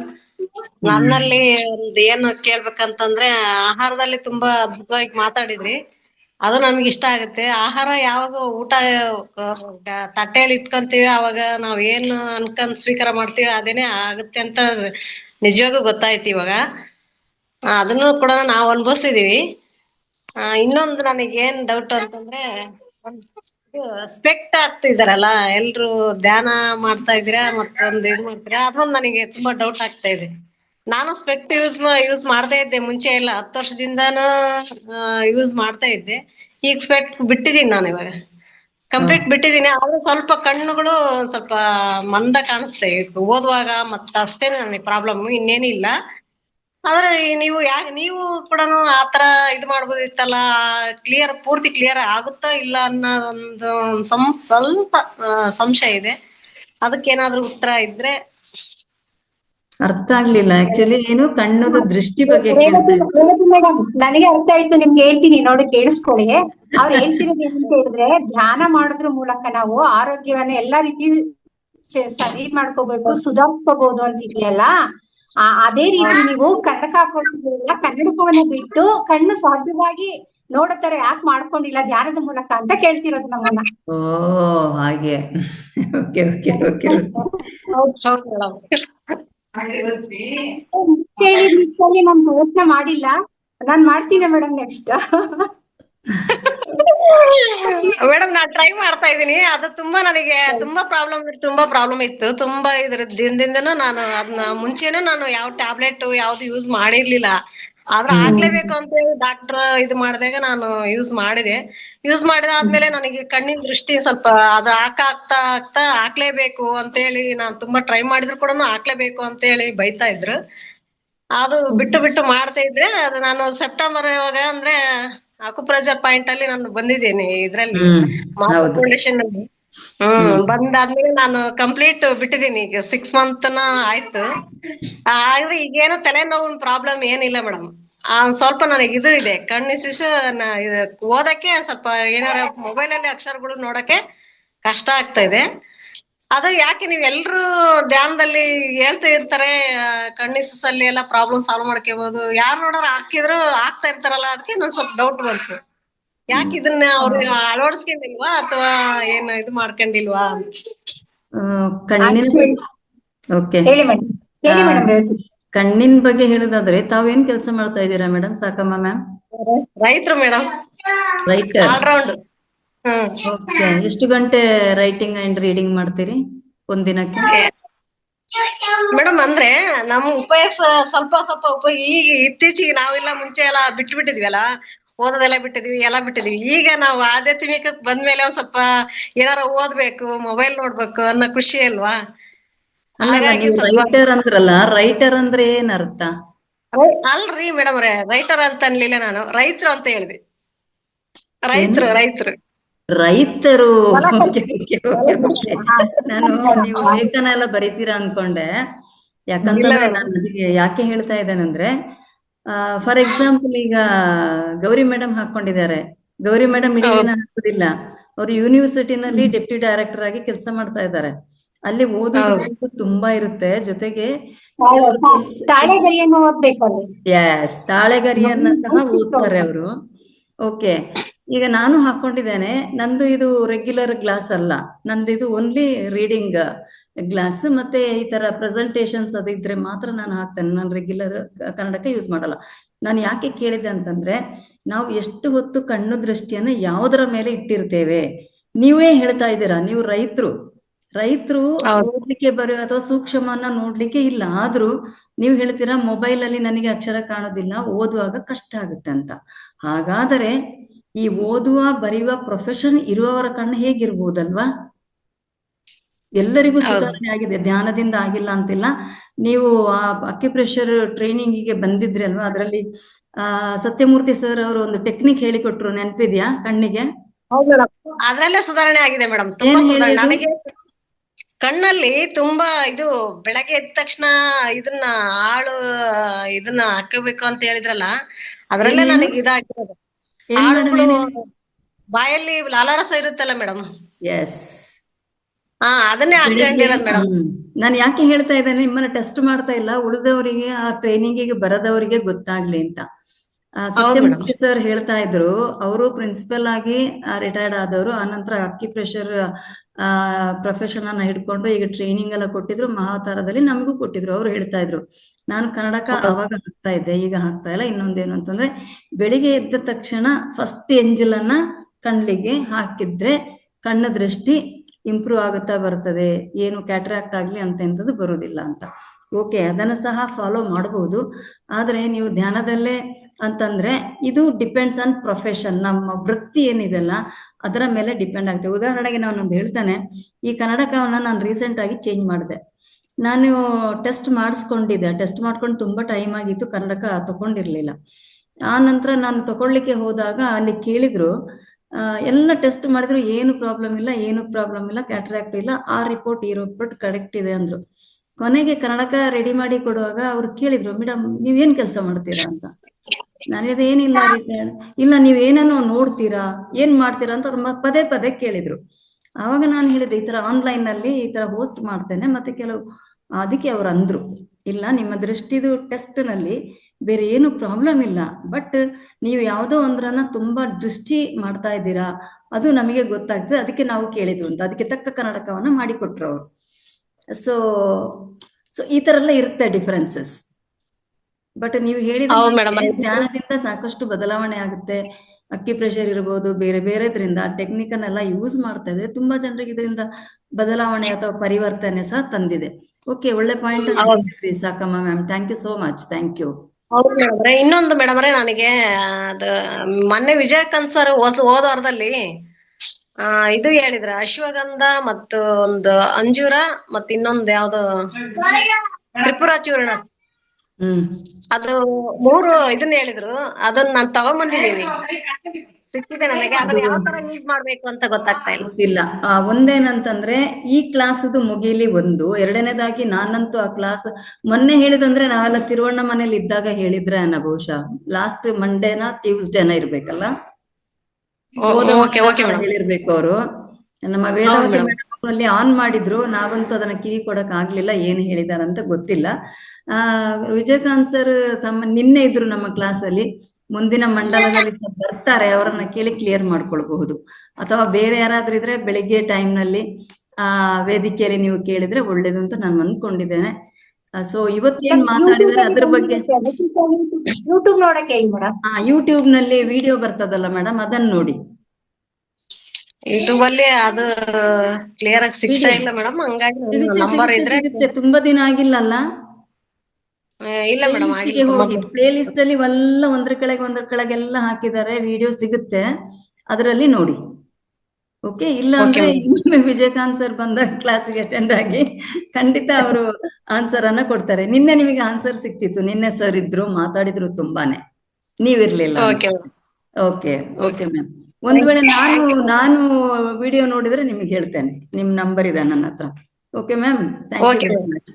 Thank you. Okay, Shashikala ma'am. ನಮಸ್ತೆ ರೇವತಿ ಮೇಡಮ್, ನಮಸ್ತೆ ಆಲ್ ಮಾಸ್ಟರ್ಸ್, ನಮಸ್ತೆ ಗೌರಿ ಮೇಡಮ್, ನಮಸ್ತೆ. ಅದೇ ಆಹಾರದ ಬಗ್ಗೆ ತುಂಬಾ ವಿಷಯಗಳನ್ನ ಹೇಳಿದ್ರಿ. ಈಗ ನಾವು ಆಹಾರ ತಯಾರು ಮಾಡೋದ್ರಿಂದ ಶುರುವಾಗತ್ತೆ. ನಾವು ಭಕ್ತಿ ಭಾವದಿಂದ ಅಥವಾ ನಾವು ಸಾತ್ವಿಕ ಮನಸ್ಸಿಂದ ಪಾಸಿಟಿವಿಟಿನ ತುಂಬ್ತಾ ಮಾಡಿದ್ರೆ ಅದರಲ್ಲಿ ರುಚಿ ಖಂಡಿತ ಆಗತ್ತೆ. ರುಚಿ ನಮ್ಮ ಮನಸ್ಸಲ್ಲೂ ಬರ್ಬೇಕು, ಅದನ್ನ ಸ್ವಾದಿಸೋ ಮನಸ್ಸು ಇರ್ಬೇಕು, ಆಸ್ವಾದಿಸೋ ಮನಸ್ಸು ಇರ್ಬೇಕು. ಪ್ರಿಪರೇಷನ್ ಇಂದ ಶುರುವಾಗತ್ತೆ. ನಮ್ಗೆ ಯೋಗದಲ್ಲಿ ಒಂದ್ ಹೇಳ್ತಿದ್ರು ಮೇಡಮ್, ಏನಂತಂದ್ರೆ ನಾವು ಎಲ್ಲ ಪಂಕ್ತಿಯಲ್ಲಿ ಎಲ್ಲರಿಗೆ ಎಲ್ಲದನ್ನು ಬಡಿಸ್ಬೇಕು, ಅಲ್ಲಿವರೆಗೂ ನಾವು ಭಜನೆ ಮಾಡ್ತಾ ಕುತ್ಕೋಬೇಕು. ಆ ಕಣ್ಣಲ್ಲಿ ಪೂರ್ತಿ ಎಲೆ ತುಂಬಾ ಆಹಾರನ ನೋಡ್ಬೇಕು. ನೋಡಿದಾಗ ನಮ್ಮ ಕಣ್ಣುಗಳು ಆಹಾರ ಬೇಕು ಅಂತ ಆಸೆ, ನಮ್ಮ ಲಾಲಾರಸ ಅಲ್ಲಿ ಶುರು ಆಗ್ಬೇಕು. ಆಮೇಲೆ ನಾವು ಊಟ ಅಂದ್ರೆ ಅನ್ನಪೂರ್ಣೇಶ್ವರಿ ಮಂತ್ರ ಹೇಳಿ ಆಮೇಲೆ ನಾವು ಆಹಾರ ಶುರು ಮಾಡ್ಬೇಕು. ಅದ್ರಲ್ಲೂ ಮೊದ್ಲು ಸ್ವೀಟ್ ಇಂದ ಶುರು ಮಾಡ್ಬೇಕು ಅಂತ ಅವ್ರು ಹೇಳ್ತಿದ್ರು. ಮತ್ತೆ ಎಂಡಿಂಗು ಸ್ವೀಟ್ ಅಲ್ಲೇ ಎಂಡ್ ಮಾಡ್ಬೇಕು ಅಂತ. ಸೊ ನಮ್ಮ ಮನಸ್ಥಿತಿನ ರೆಡಿ ಮಾಡೋರು ನಾವು ಆ ಊಟಕ್ಕೆ. ನಮ್ಗೆ ಹಸ್ತು ಹೋಗಿರ್ತಿತ್ತು, ಯೋಗ ಸರಿ ಮಾಡ್ಸಿರೋರು, ತುಂಬಾ ಜ್ಞಾನ ಕೊಟ್ಟಿರೋರು, ಅದನ್ನೆಲ್ಲ ಕೇಳಿ ಸಾಕಾಗಿರ್ತಿತ್ತು. ರಾತ್ರಿ ಊಟಕ್ಕೆ ಕೂತ್ಕೊಂಡ್ರೆ ಈ ಭಜನೆ 3/4 ಗಂಟೆ ಭಜನೆ ಮುಗಿತಿರ್ಲಿಲ್ಲ. ಆಮೇಲೆ ತರಾವರಿ ಅಡಿಗೆ ಮಾಡಿರೋರು, ಅದನ್ನೆಲ್ಲ ಬಡಿಸಿರೋರು, ಈ ಊಟ ಮಾಡಕ್ ಬಿಡ್ತಿಲ್ವಲ್ಲಪ್ಪ ಅಂತ ಅನ್ಸೋದು. ಸೊ ಇದು ಮನಸ್ಸಿನ ಪ್ರಿಪರೇಷನ್ ಇದೆಯಲ್ಲ, ವೆರಿ ಇಂಪಾರ್ಟೆಂಟ್. ಅವಾಗ ನಾವು ಏನ್ ತಿಂದ್ರು ಅದು ನಮ್ಗೆ ಪಾಸಿಟಿವ್ ಆಗೇ ಇರುತ್ತೆ. ನಾವು ತಿಂದ ಆಹಾರ ಪೂರ್ತಿ ನಮ್ಮ ಬಾಡಿನಲ್ಲಿ ತುಂಬಾ ಪಾಸಿಟಿವ್ ಎಫೆಕ್ಟ್ ಕೊಡುತ್ತೆ. ಸೊ ನಾವು ಸವಿದು ತಿಂದಾಗ ಜೀರ್ಣಕ್ರಿಯೆನೂ ತುಂಬಾ ಚೆನ್ನಾಗಾಗತ್ತೆ. ಸೊ ಹಂಗಾಗಿ ನಾವು ಪ್ರತಿದಿನ ಅನ್ನಪೂರ್ಣೇಶ್ವರಿ ಮಂತ್ರ ಅಥವಾ ನಾವು ಬಡಿಸ್ಕೊಂಡು ಎಲ್ಲದನ್ನು ಬಡಿಸ್ಕೊಂಡು ಅದನ್ನ ಕಣ್ಣಿಂದ ಆಸ್ವಾದಿಸಿ ಆಮೇಲೆ ಬಾಯಿಂದ ಇದು ಹೀಗಿದೆ ಅಂತ ಒಂದು ಇಮ್ಯಾಜಿನೇಷನ್ ತಗೊಂಡ್ರು ಊಟ ಮಾಡ್ಬಿಟ್ರೆ ಬಹಳ ಚೆನ್ನಾಗಿರುತ್ತೆ ಅಂತ ಅನ್ನಿಸ್ತು. ಆಮೇಲೆ ನೀವು ಆತ್ಮಕ್ಕೆ ಆಹಾರ ಮತ್ತೆ ಮನಸ್ಸಿಗೆ ಆಹಾರ, ಮನಸ್ಸಿಗೆ ಇದೇ ತರ ಆಹಾರ ಇರಬಹುದು. ಸೊ ಈ ಮನಸ್ಸಿನ ಆಹಾರ ಎಲ್ಲದನ್ನು ತುಂಬಾ ಚೆನ್ನಾಗಿ ಹೇಳಿದ್ರಿ ಮೇಡಮ್, ಖುಷಿ ಆಯ್ತು. Thank you very much. Thank you madam. Thank you very much. ಧನ್ಯವಾದಗಳು. Thank you very much. Thank you ma'am. Savita ma'am ಒಮ್ಮೆ ಹ್ಯಾಂಡ್ ರೈಸ್ ಮಾಡಿದ್ರು, ಕಾಣ್ತಾ ಇಲ್ಲ ಇವಾಗ. ಓಕೆ, ಇನ್ನೊಂದು ನಾನು ಶೇರ್ ಮಾಡ್ಕೊಳ್ತೇನೆ ಗೌರಿ ಮೇಡಮ್. ನಮ್ಮೊಬ್ರು ಫ್ರೆಂಡ್ ಇದ್ರು, ತುಂಬಾ ಲಿಪ್ಸ್ಟಿಕ್ ಹಾಕೋರು. ಅವ್ರು ಲಿಪ್ಸ್ಟಿಕ್ ಹಾಕದಿರೋದನ್ನ ಯಾರು ನೋಡಿಲ್ಲ ಅನ್ಸುತ್ತೆ. ಸೊ ಅವರು ಆ ಲಿಪ್ಸ್ಟಿಕ್ ಹೋಗ್ಬಿಡ್ತದಲ್ಲ ಬೆಳಿಗ್ಗೆಯಿಂದ ಸಾಯಂಕಾಲದವರೆಗೆ ಆಫೀಸಲ್ಲಿ ಇರುವಾಗ. ನಾವೆಲ್ಲ ಹೀಗೆ ಊಟ ಮಾಡಿದ್ರೆ ಅಂತ ಊಟ ಮಾಡೋರು, ಅಂದ್ರೆ ಆಗಬಾರ್ದಲ್ಲ. ಹಾಗೆ ನೀರು ಸಹ ಅಷ್ಟೇ ಹೀಗೆ ಕುಡಿಯೋದು. ನಾನು ತುಂಬಾ ಸಲ ಕೇಳಿದೆ, ಅದು ಹೇಗೆ ನಿಮ್ಗೆ ಸ್ಯಾಟಿಸ್ಫ್ಯಾಕ್ಷನ್ ಆಗ್ತದೆ ಈ ತರ ಊಟ ಮಾಡೋದು? ಏನಾದ್ರೂ ಫ್ರೂಟ್ಸ್ ತಿನ್ನೋ ಅಷ್ಟೇ ಹೀಗೆ ತೆಗ್ದು ಹಾಕೋದು. Finally she is no more. Finally ಅವರಿಗೊಂದು ಎಂಥದ್ದು ಮೋಟಾರ್ ಇಮ್ಯುನೋ ಪ್ರಾಬ್ಲಮ್ ಬಂತು. ಹೇಗೆ ಅಂದ್ರೆ ಏನು no movement, 2 years no movement, just like ಒಂದು ಮರದ ತುಂಡಿನ ಹಾಗೆ ಆಗಿದ್ರು. ಡಾಕ್ಟರ್ ಅವಾಗ ಹೇಳಿದ್ರು ಅಂತೆ ಅವರಿಗೆ, ಅವರೇ ಹೇಳಿದ್ದು, ನೀನು ತಿನ್ನುವುದನ್ನ ಕೈಯಲ್ಲಿ ಜೊತೆಗೆ ಲಿಪ್ಸ್ಗೆ ತಾಗಿಸಿ ಚೆನ್ನಾಗಿ ತಿನ್ಬೇಕು, ನೀರನ್ನ ಎತ್ತಿ ಕುಡಿದು ಬೇಡ, ಇದೆಲ್ಲವೂ ನಿನ್ನ ಕಾಯಿಲೆಗೆ ಸಂಬಂಧಪಟ್ಟಿದೆ ಅಂತ ಹೇಳ್ಕೊಂಡು. ಬಹಳ ಆಶ್ಚರ್ಯ, ಯಾಕಂದ್ರೆ ನಾವು ಕಣ್ಣಿಂದ ನೋಡಿದ್ವಿ. ನಾಳೆಗೆ ತೊದಲಿಕ್ಕೆ ಸ್ಟಾರ್ಟ್ ಆಯ್ತು, ಏನು ಮಾತಾಡೋದು ಗೊತ್ತಾಗುದು ಅಂತ ಬರ್ತಾ ಇತ್ತು. ಅಷ್ಟು ಚೆನ್ನಾಗಿ ಅಷ್ಟು ಅಬ್ಬರದಲ್ಲಿ ಮಾತಾಡ್ತಾ ಇದ್ದವಂತವ್ರು. ಬಹಳ ಆಶ್ಚರ್ಯ ಆಯ್ತು. ಆಗ ಡಾಕ್ಟರ್ ಹೇಳಿದ್ರಂತೆ, ಇದು ಎಲ್ಲವೂ ಸಹ ಅದಕ್ಕೆ ಆ್ಯಡ್ ಆಗುತ್ತೆ ಅಂತ ಹೇಳ್ಕೊಂಡು. ಅದು ಮತ್ತೆ ಕಾಯಿಲೆಗೆ ಆಕ್ಚುಲಿ ಎಲ್ಲೂ ಇಂಡಿಯಾದಲ್ಲೂ ಇಲ್ಲ, ಎಲ್ಲಿ ಸಹ ಇನ್ನೂ ಅದಕ್ಕೆ ಮೆಡಿಸಿನ್ ಸಹ ಇಲ್ಲ. ವೆರಿ ವೆರಿ ರೇರ್ ಪ್ರಾಬ್ಲಮ್ ಅದು. ಸೊ ಹಂಗಾಯ್ತು. ಈಗ ಕೇಳಿದಾಗ ನನಗೆ ಅದೇ ಮನಸ್ಸಿಗೆ ಬಂತು. ಸೊ ನಾವೇನೇನೋ ಮಾಡ್ಕೊಂಡು ಈಗಂತೂ ಆ ಸ್ಪೂನನ್ನ ಎಡಗೈಯಲ್ಲಿ ಬೇರೆ ಪಾಶ್ಚಾತ್ಯ ಸ್ಟೈಲ್. Yes. ಬಲಗಡೆ ಫೋರ್ಕ್ ಸ್ಪೂನಲ್ಲಿ ಇದೆಲ್ಲವೂ ಎಡಗೈಯಲ್ಲಿ ದೇಹ ಶೋಷಣೆ. ಇದೆಲ್ಲವೂ ದೇಹ ಶೋಷಣೆನೆ ಮೇಡಮ್. ಈ ತರ ಎಲ್ಲ ಮಾಡ್ತೀವಲ್ಲ ನಾವು. ಒಂದು ದೇಹ ಮತ್ತೆ ಮನಸ್ಸು ಆತ್ಮ ಏನನ್ನ ಒಳಗಿಂದ ಅದು ಗುನುಗುನಿಸ್ತಿರ್ತವೆ. ಅದೆಲ್ಲವನ್ನು ನಾವು ಬದಿಗಿಟ್ಟು ಏನೋ ಒಂದು ಹಪಾಪಿ ಚೆಂದ ಕಾಣ್ಬೇಕು ಅಂತನೋ ಅಥವಾ ಸೊಸೈಟಿ ಮೆಚ್ಚಿಸ್ಕೋಬೇಕು ನಾನು ಅಂತ ಏನ್ ಇವ್ರು ಹೇಳಿದ್ರು ಅಹಂ ಅಂತನೋ ಮತ್ ಯಾವ್ದ್ರೆಲ್ಲ ಸಿಕ್ಕಾಕೊಂಡ್ಬಿಟ್ಟು ನಾವು ಮೂಲವನ್ನ ಮರೆತು ಬದುಕ್ತೀವಿ ಮೇಡಮ್. ಆಟೋ ಇಮ್ಯುನೈಟ್ ಡಿಸೀಸ್ಗೆ ಮೂಲ ಕಾರಣ ನನ್ನ ಮೂಲವನ್ನ ಮರೆತು ಬದುಕದೇ ಆಗಿರ್ತದೆ. ಮತ್ತೆ ಕೆಲವು ಮಕ್ಕಳಿಗೆ ಅದನ್ನ ಒಂಥರ ಇದು ಫಾರಿನ್ ಸ್ಟೈಲ್ ಅಂದ್ರೆ ಕೆಲವು ಮಕ್ಕಳು ಕೈಯಲ್ಲಿ ಊಟ ಮಾಡೋರು ನೋಡ್ಕೊಂಡು ನಗಾಡ್ತಾರೆ. ನೀವು ಕೆಲವು ಹೋಟೆಲ್ ಅಲ್ಲೆಲ್ಲ ಅಬ್ಸರ್ವ್ ಮಾಡಿ. ಅಂದ್ರೆ ಆ ಮಕ್ಕಳಿಗೆ ಏನೋ ಒಂದು ಕೈಯಲ್ಲಿ ತಿಂದವ್ರು ವೆರಿ ಲೋ ಲೆವೆಲ್ನವರು ಅಂತ ಅದನ್ನ ಸಹ ಕಲ್ಸಿದ್ದಾರೆ. ಸೊ ಇದೆಲ್ಲ ನಿಜವಾಗ್ಲೂ ಹೇಳಿ, ಈ ಕಡೆ ನಾವು ಪಾಶ್ಚಾತ್ಯರು ಎಲ್ಲ, ಈ ಕಡೆ ಭಾರತೀಯರು ಅಲ್ಲ, ಒಂಥರ ಅದೇನು ಹೇಳ್ತಾರಲ್ಲ ಅಂತ. ಸೊ ಹಾಗೆ ಆಗ್ಬಿಟ್ಟು ಮಕ್ಕಳಿಗೂ ಗೊಂದಲ, ಆರೋಗ್ಯದಲ್ಲೂ ತುಂಬಾ ಪ್ರಾಬ್ಲಮ್ಸ್ ಅನ್ನ ನಾವು ತಂದ್ಕೊಳ್ಳೋ ಹಂಗೆ ಆಗಿದೆ. ಓಕೆ, ಬಹಳ ಎಲ್ಲರದ್ದು ಹ್ಯಾಂಡ್ ರೈಸ್ ಮುಗೀತು. ಬಹಳ ಅದ್ಭುತವಾದ ಒಂದು ಸ್ವಾಧ್ಯಾಯನ ನಾವು ಕೇಳಿದ್ವಿ, ಜ್ಞಾನ ಹಂಚಿಕೆಯನ್ನ. ನಾವು ಸಹ ಫ್ಯಾಮಿಲಿ, ಸಂಸಾರ, ಮಕ್ಕಳಿಂದ ಹಿಡಿದು ದೊಡ್ಡವರಿಂದ ಎಲ್ರಿಗೂ ನಾವು ಇದನ್ನ ಹೇಳಿ ಹೇಳಿ ಹೇಳಿ ಪರಿವರ್ತನೆಯನ್ನ ತರಬೇಕಾಗುತ್ತೆ. ತುಂಬಾ ತುಂಬಾ ಧನ್ಯವಾದಗಳು ಗೌರಿ ಮ್ಯಾಮ್, ಬಹಳ ಚೆನ್ನಾಗಿತ್ತು. ಎಂದೇನಂದ್ರೆ ವಿಷಯ ಅಂಶ ಮಾತ್ರ ಅಲ್ಲ, ತಾವು ಹೇಳಿದ ರೀತಿ ಬಹಳ ಚೆನ್ನಾಗಿ ಮನ ಮುಟ್ಟೋ ಹಾಗೆ, ಅರ್ಥ ಆಗೋ ಹಾಗೆ ಇತ್ತು. ತಮಗೆ ಅನಂತ ಧನ್ಯವಾದಗಳು madam. Thank you so much. So masters, ಧ್ಯಾನಸ್ಥರಾಗೋಣ, ಧ್ಯಾನ ಮಾಡೋಣ. ಸಮಯ ಆಯ್ತು. ವೇದಾವತಿ ಮ್ಯಾಮ್ ಧ್ಯಾನ ಮಾಡಿಸ್ತೀರಾ? ವೇದಾವತಿ ಮೇಡಮ್ ಎಲ್ಲಿ ಹೋದ್ರು? ಇದ್ದಾರಾ? ಓಕೆ, ಹ್ಯಾಂಡ್ ರೈಸ್ ಮಾಡಿ ಒಂದ್ಸಲ, ನಾನು ನಿಮಗೆ ಅನ್ಮಿಟ್ ಮಾಡ್ತಾನೆ. ಓಕೆ, ಧ್ಯಾನ ಮಾಡಿಸ್ತೀರಾ ಮ್ಯಾಮ್? ಹಾ ಮೇಡಮ್. ಓಕೆ, ನಿನ್ನೆ ಧ್ಯಾನ ಆಕ್ಚುಲಿ ಬಹಳ ಚೆನ್ನಾಗಿತ್ತು. Okay ma'am. ಇದು ಮ್ಯೂಸಿಕ್ ತಾವು ಹೇಳಿದ ಮೇಲೆ ಮ್ಯೂಸಿಕ್ ಹಾಕಕ್ ಹೇಳಿ, ನಾನು ಮ್ಯೂಸಿಕ್ ಹಾಕ್ತೇನೆ. 30 ಮಿನಿಟ್ಸ್ ಮ್ಯೂಸಿಕ್ ಧ್ಯಾನ, 10 ಮಿನಿಟ್ಸ್ ಶೂನ್ಯ ಧ್ಯಾನ. ಓಕೆ 30 ಆಗುವಾಗ ನಾನು ಬಂದ್ ಮಾಡ್ತೇನೆ ಮ್ಯೂಸಿಕ್. ತಾವು ಸ್ಮಾಲ್ ಇನ್ಸ್ಟ್ರಕ್ಷನ್ ಕೊಡ್ಬೋದು. 40 ಮಿನಿಟ್ಸ್ ಧ್ಯಾನ. Okay ma'am? ಓಕೆ.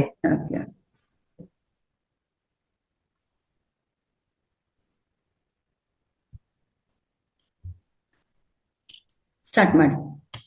ಆಯ್ತು ಮಾಸ್ಟರ್.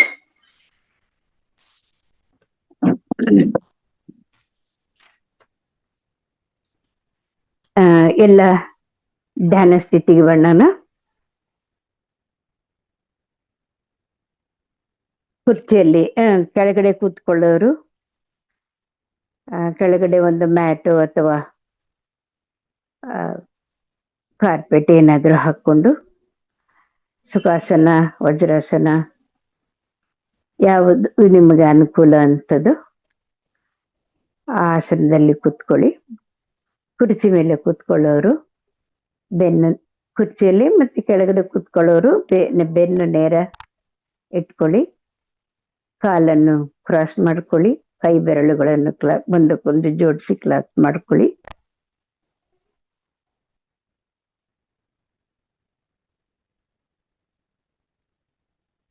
ನಿಧಾನವಾಗಿ ಕಣ್ಣನ್ನು ಮುಚ್ಚಿ ಒಂದು ದೀರ್ಘ ಉಸಿರನ್ನು ತಗೊಳ್ಳಿ.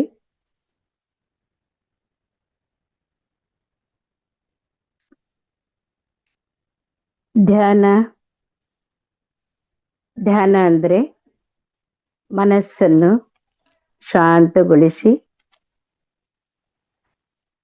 ಪ್ರಸ್ತುತ ಕ್ಷಣದಲ್ಲಿ ನೆಲೆಗೊಳಿಸುವ ಇದು ಆತ್ಮೀಯ ಅಭ್ಯಾಸ. ಇದು ಕೇವಲ ಕಣ್ಮುಚ್ಚಿ ಕುತ್ಕೊಳ್ಳೋದಲ್ಲ, ಮನಸ್ಸಿನ ಅಲೆಗಳನ್ನು ನಿಧಾನವಾಗಿ ಶಮನಗೊಳಿಸಿ ಒಳಗಿನ ಜಾಗೃತಿಯನ್ನು ಅರಿತುಕೊಳ್ಳಿ.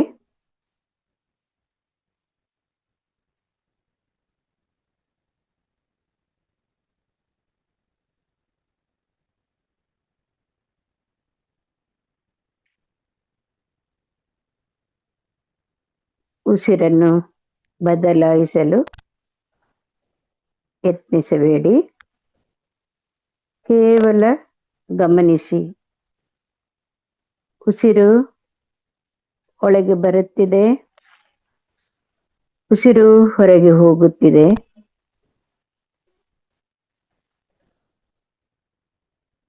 ಮನಸ್ಸು ಅಲೆದಾಡಿದರೆ ನಿಧಾನವಾಗಿ ಮತ್ತೆ ಉಸಿರಿನತ್ತ ತಿರುಗಿಸಿ.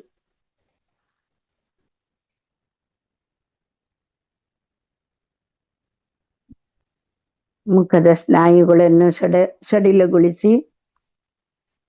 ಭುಜಗಳ ಒತ್ತಡ ಬಿಡಿ. ದೇಹ ನಿಧಾನವಾಗಿ ಶಾಂತವಾಗುತ್ತಿರುವುದನ್ನು ಅನುಭವಿಸಿ.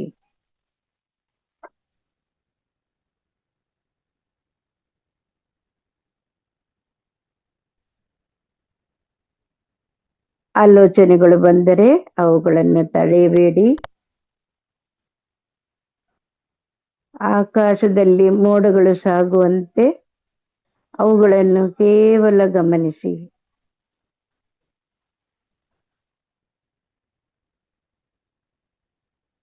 ನಾನು ಆಲೋಚನೆಗಳಲ್ಲ, ನಾನು ಅದನ್ನು ಗಮನಿಸುವ ಸಾಕ್ಷಿ ಎಂಬ ಭಾವದಲ್ಲಿರಿ.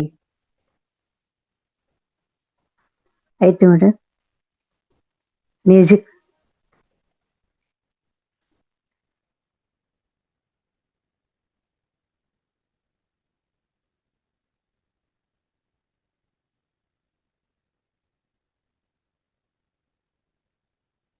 ಮ್ಯೂಸಿಕ್ ಹಾಕ್ತೀರಾ madam?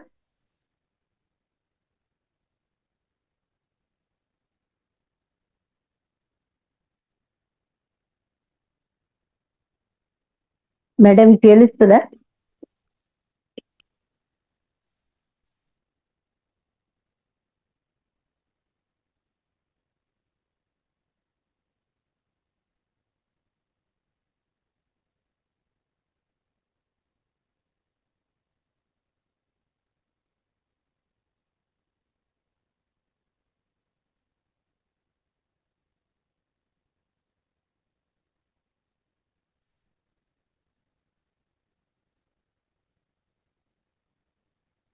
Prabhuji, I have a question.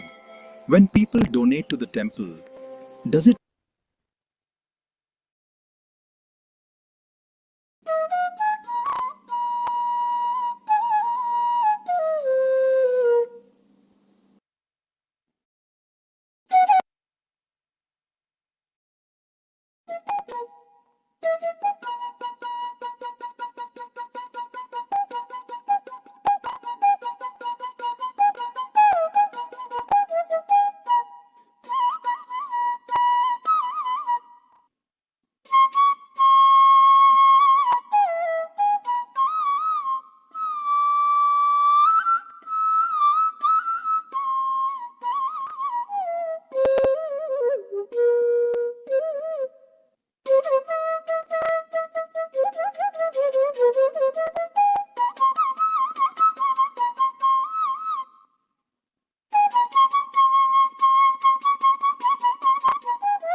Masters, ಇನ್ನು ಕೇವಲ 1 ನಿಮಿಷದ ಶೂನ್ಯ ಧ್ಯಾನವನ್ನು ಮುಂದುವರಿಸೋಣ. ಯಾರು ಸಹ ಕಣ್ಣು ತೆರೆಯಬೇಡಿ.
ಮಾಸ್ಟರ್ಸ್, ಇನ್ನು ಕೇವಲ 10 ಸೆಕೆಂಡುಗಳ ಶೂನ್ಯ ಧ್ಯಾನ.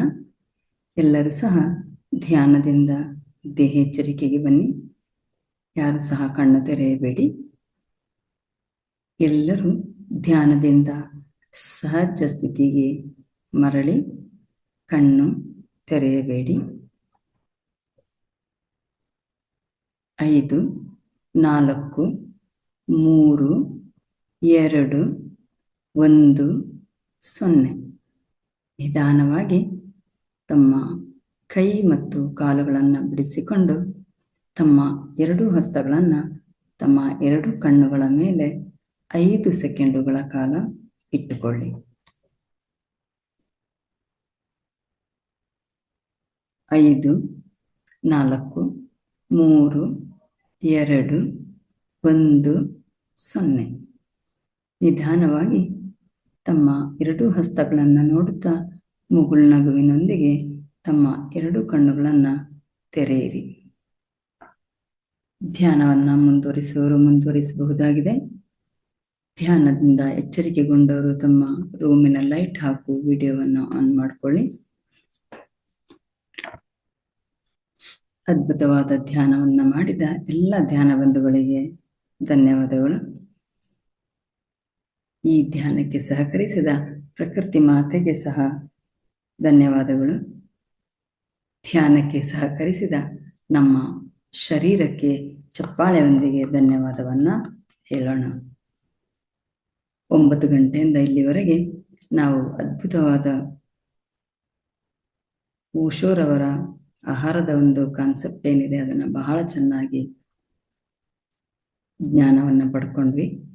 ಜ್ಞಾನವನ್ನು ಹಂಚಿದಂತಹ ಡಾಕ್ಟರ್ ಗೌರಿ ಮೇಡಮ್ ಅವರಿಗೆ ಈ ವೇದಿಕೆ ಪರವಾಗಿ ಅನಂತ ಧನ್ಯವಾದಗಳು. ಹಾಗೆಯೇ ಅದ್ಭುತವಾದ ಧ್ಯಾನವನ್ನು ಮಾಡಿಸಿದಂತಹ ವೇದಾವತಿ ಮೇಡಮ್ ಅವರಿಗೂ ಸಹ ಈ ವೇದಿಕೆ ಪರವಾಗಿ ಅನಂತ ಧನ್ಯವಾದಗಳು.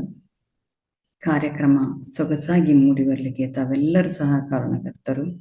ತಮಗೆಲ್ಲರಿಗೂ ಸಹ ಧನ್ಯವಾದಗಳು.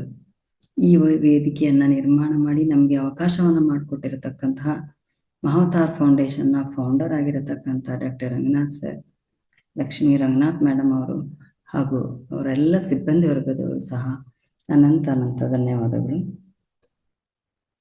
ಇಂದಿನ ಈ ಕಾರ್ಯಕ್ರಮ ನಾವು ಇಲ್ಲಿಗೆ ಸಂಪನ್ನಗೊಳಿಸೋಣ. ಧನ್ಯವಾದಗಳು.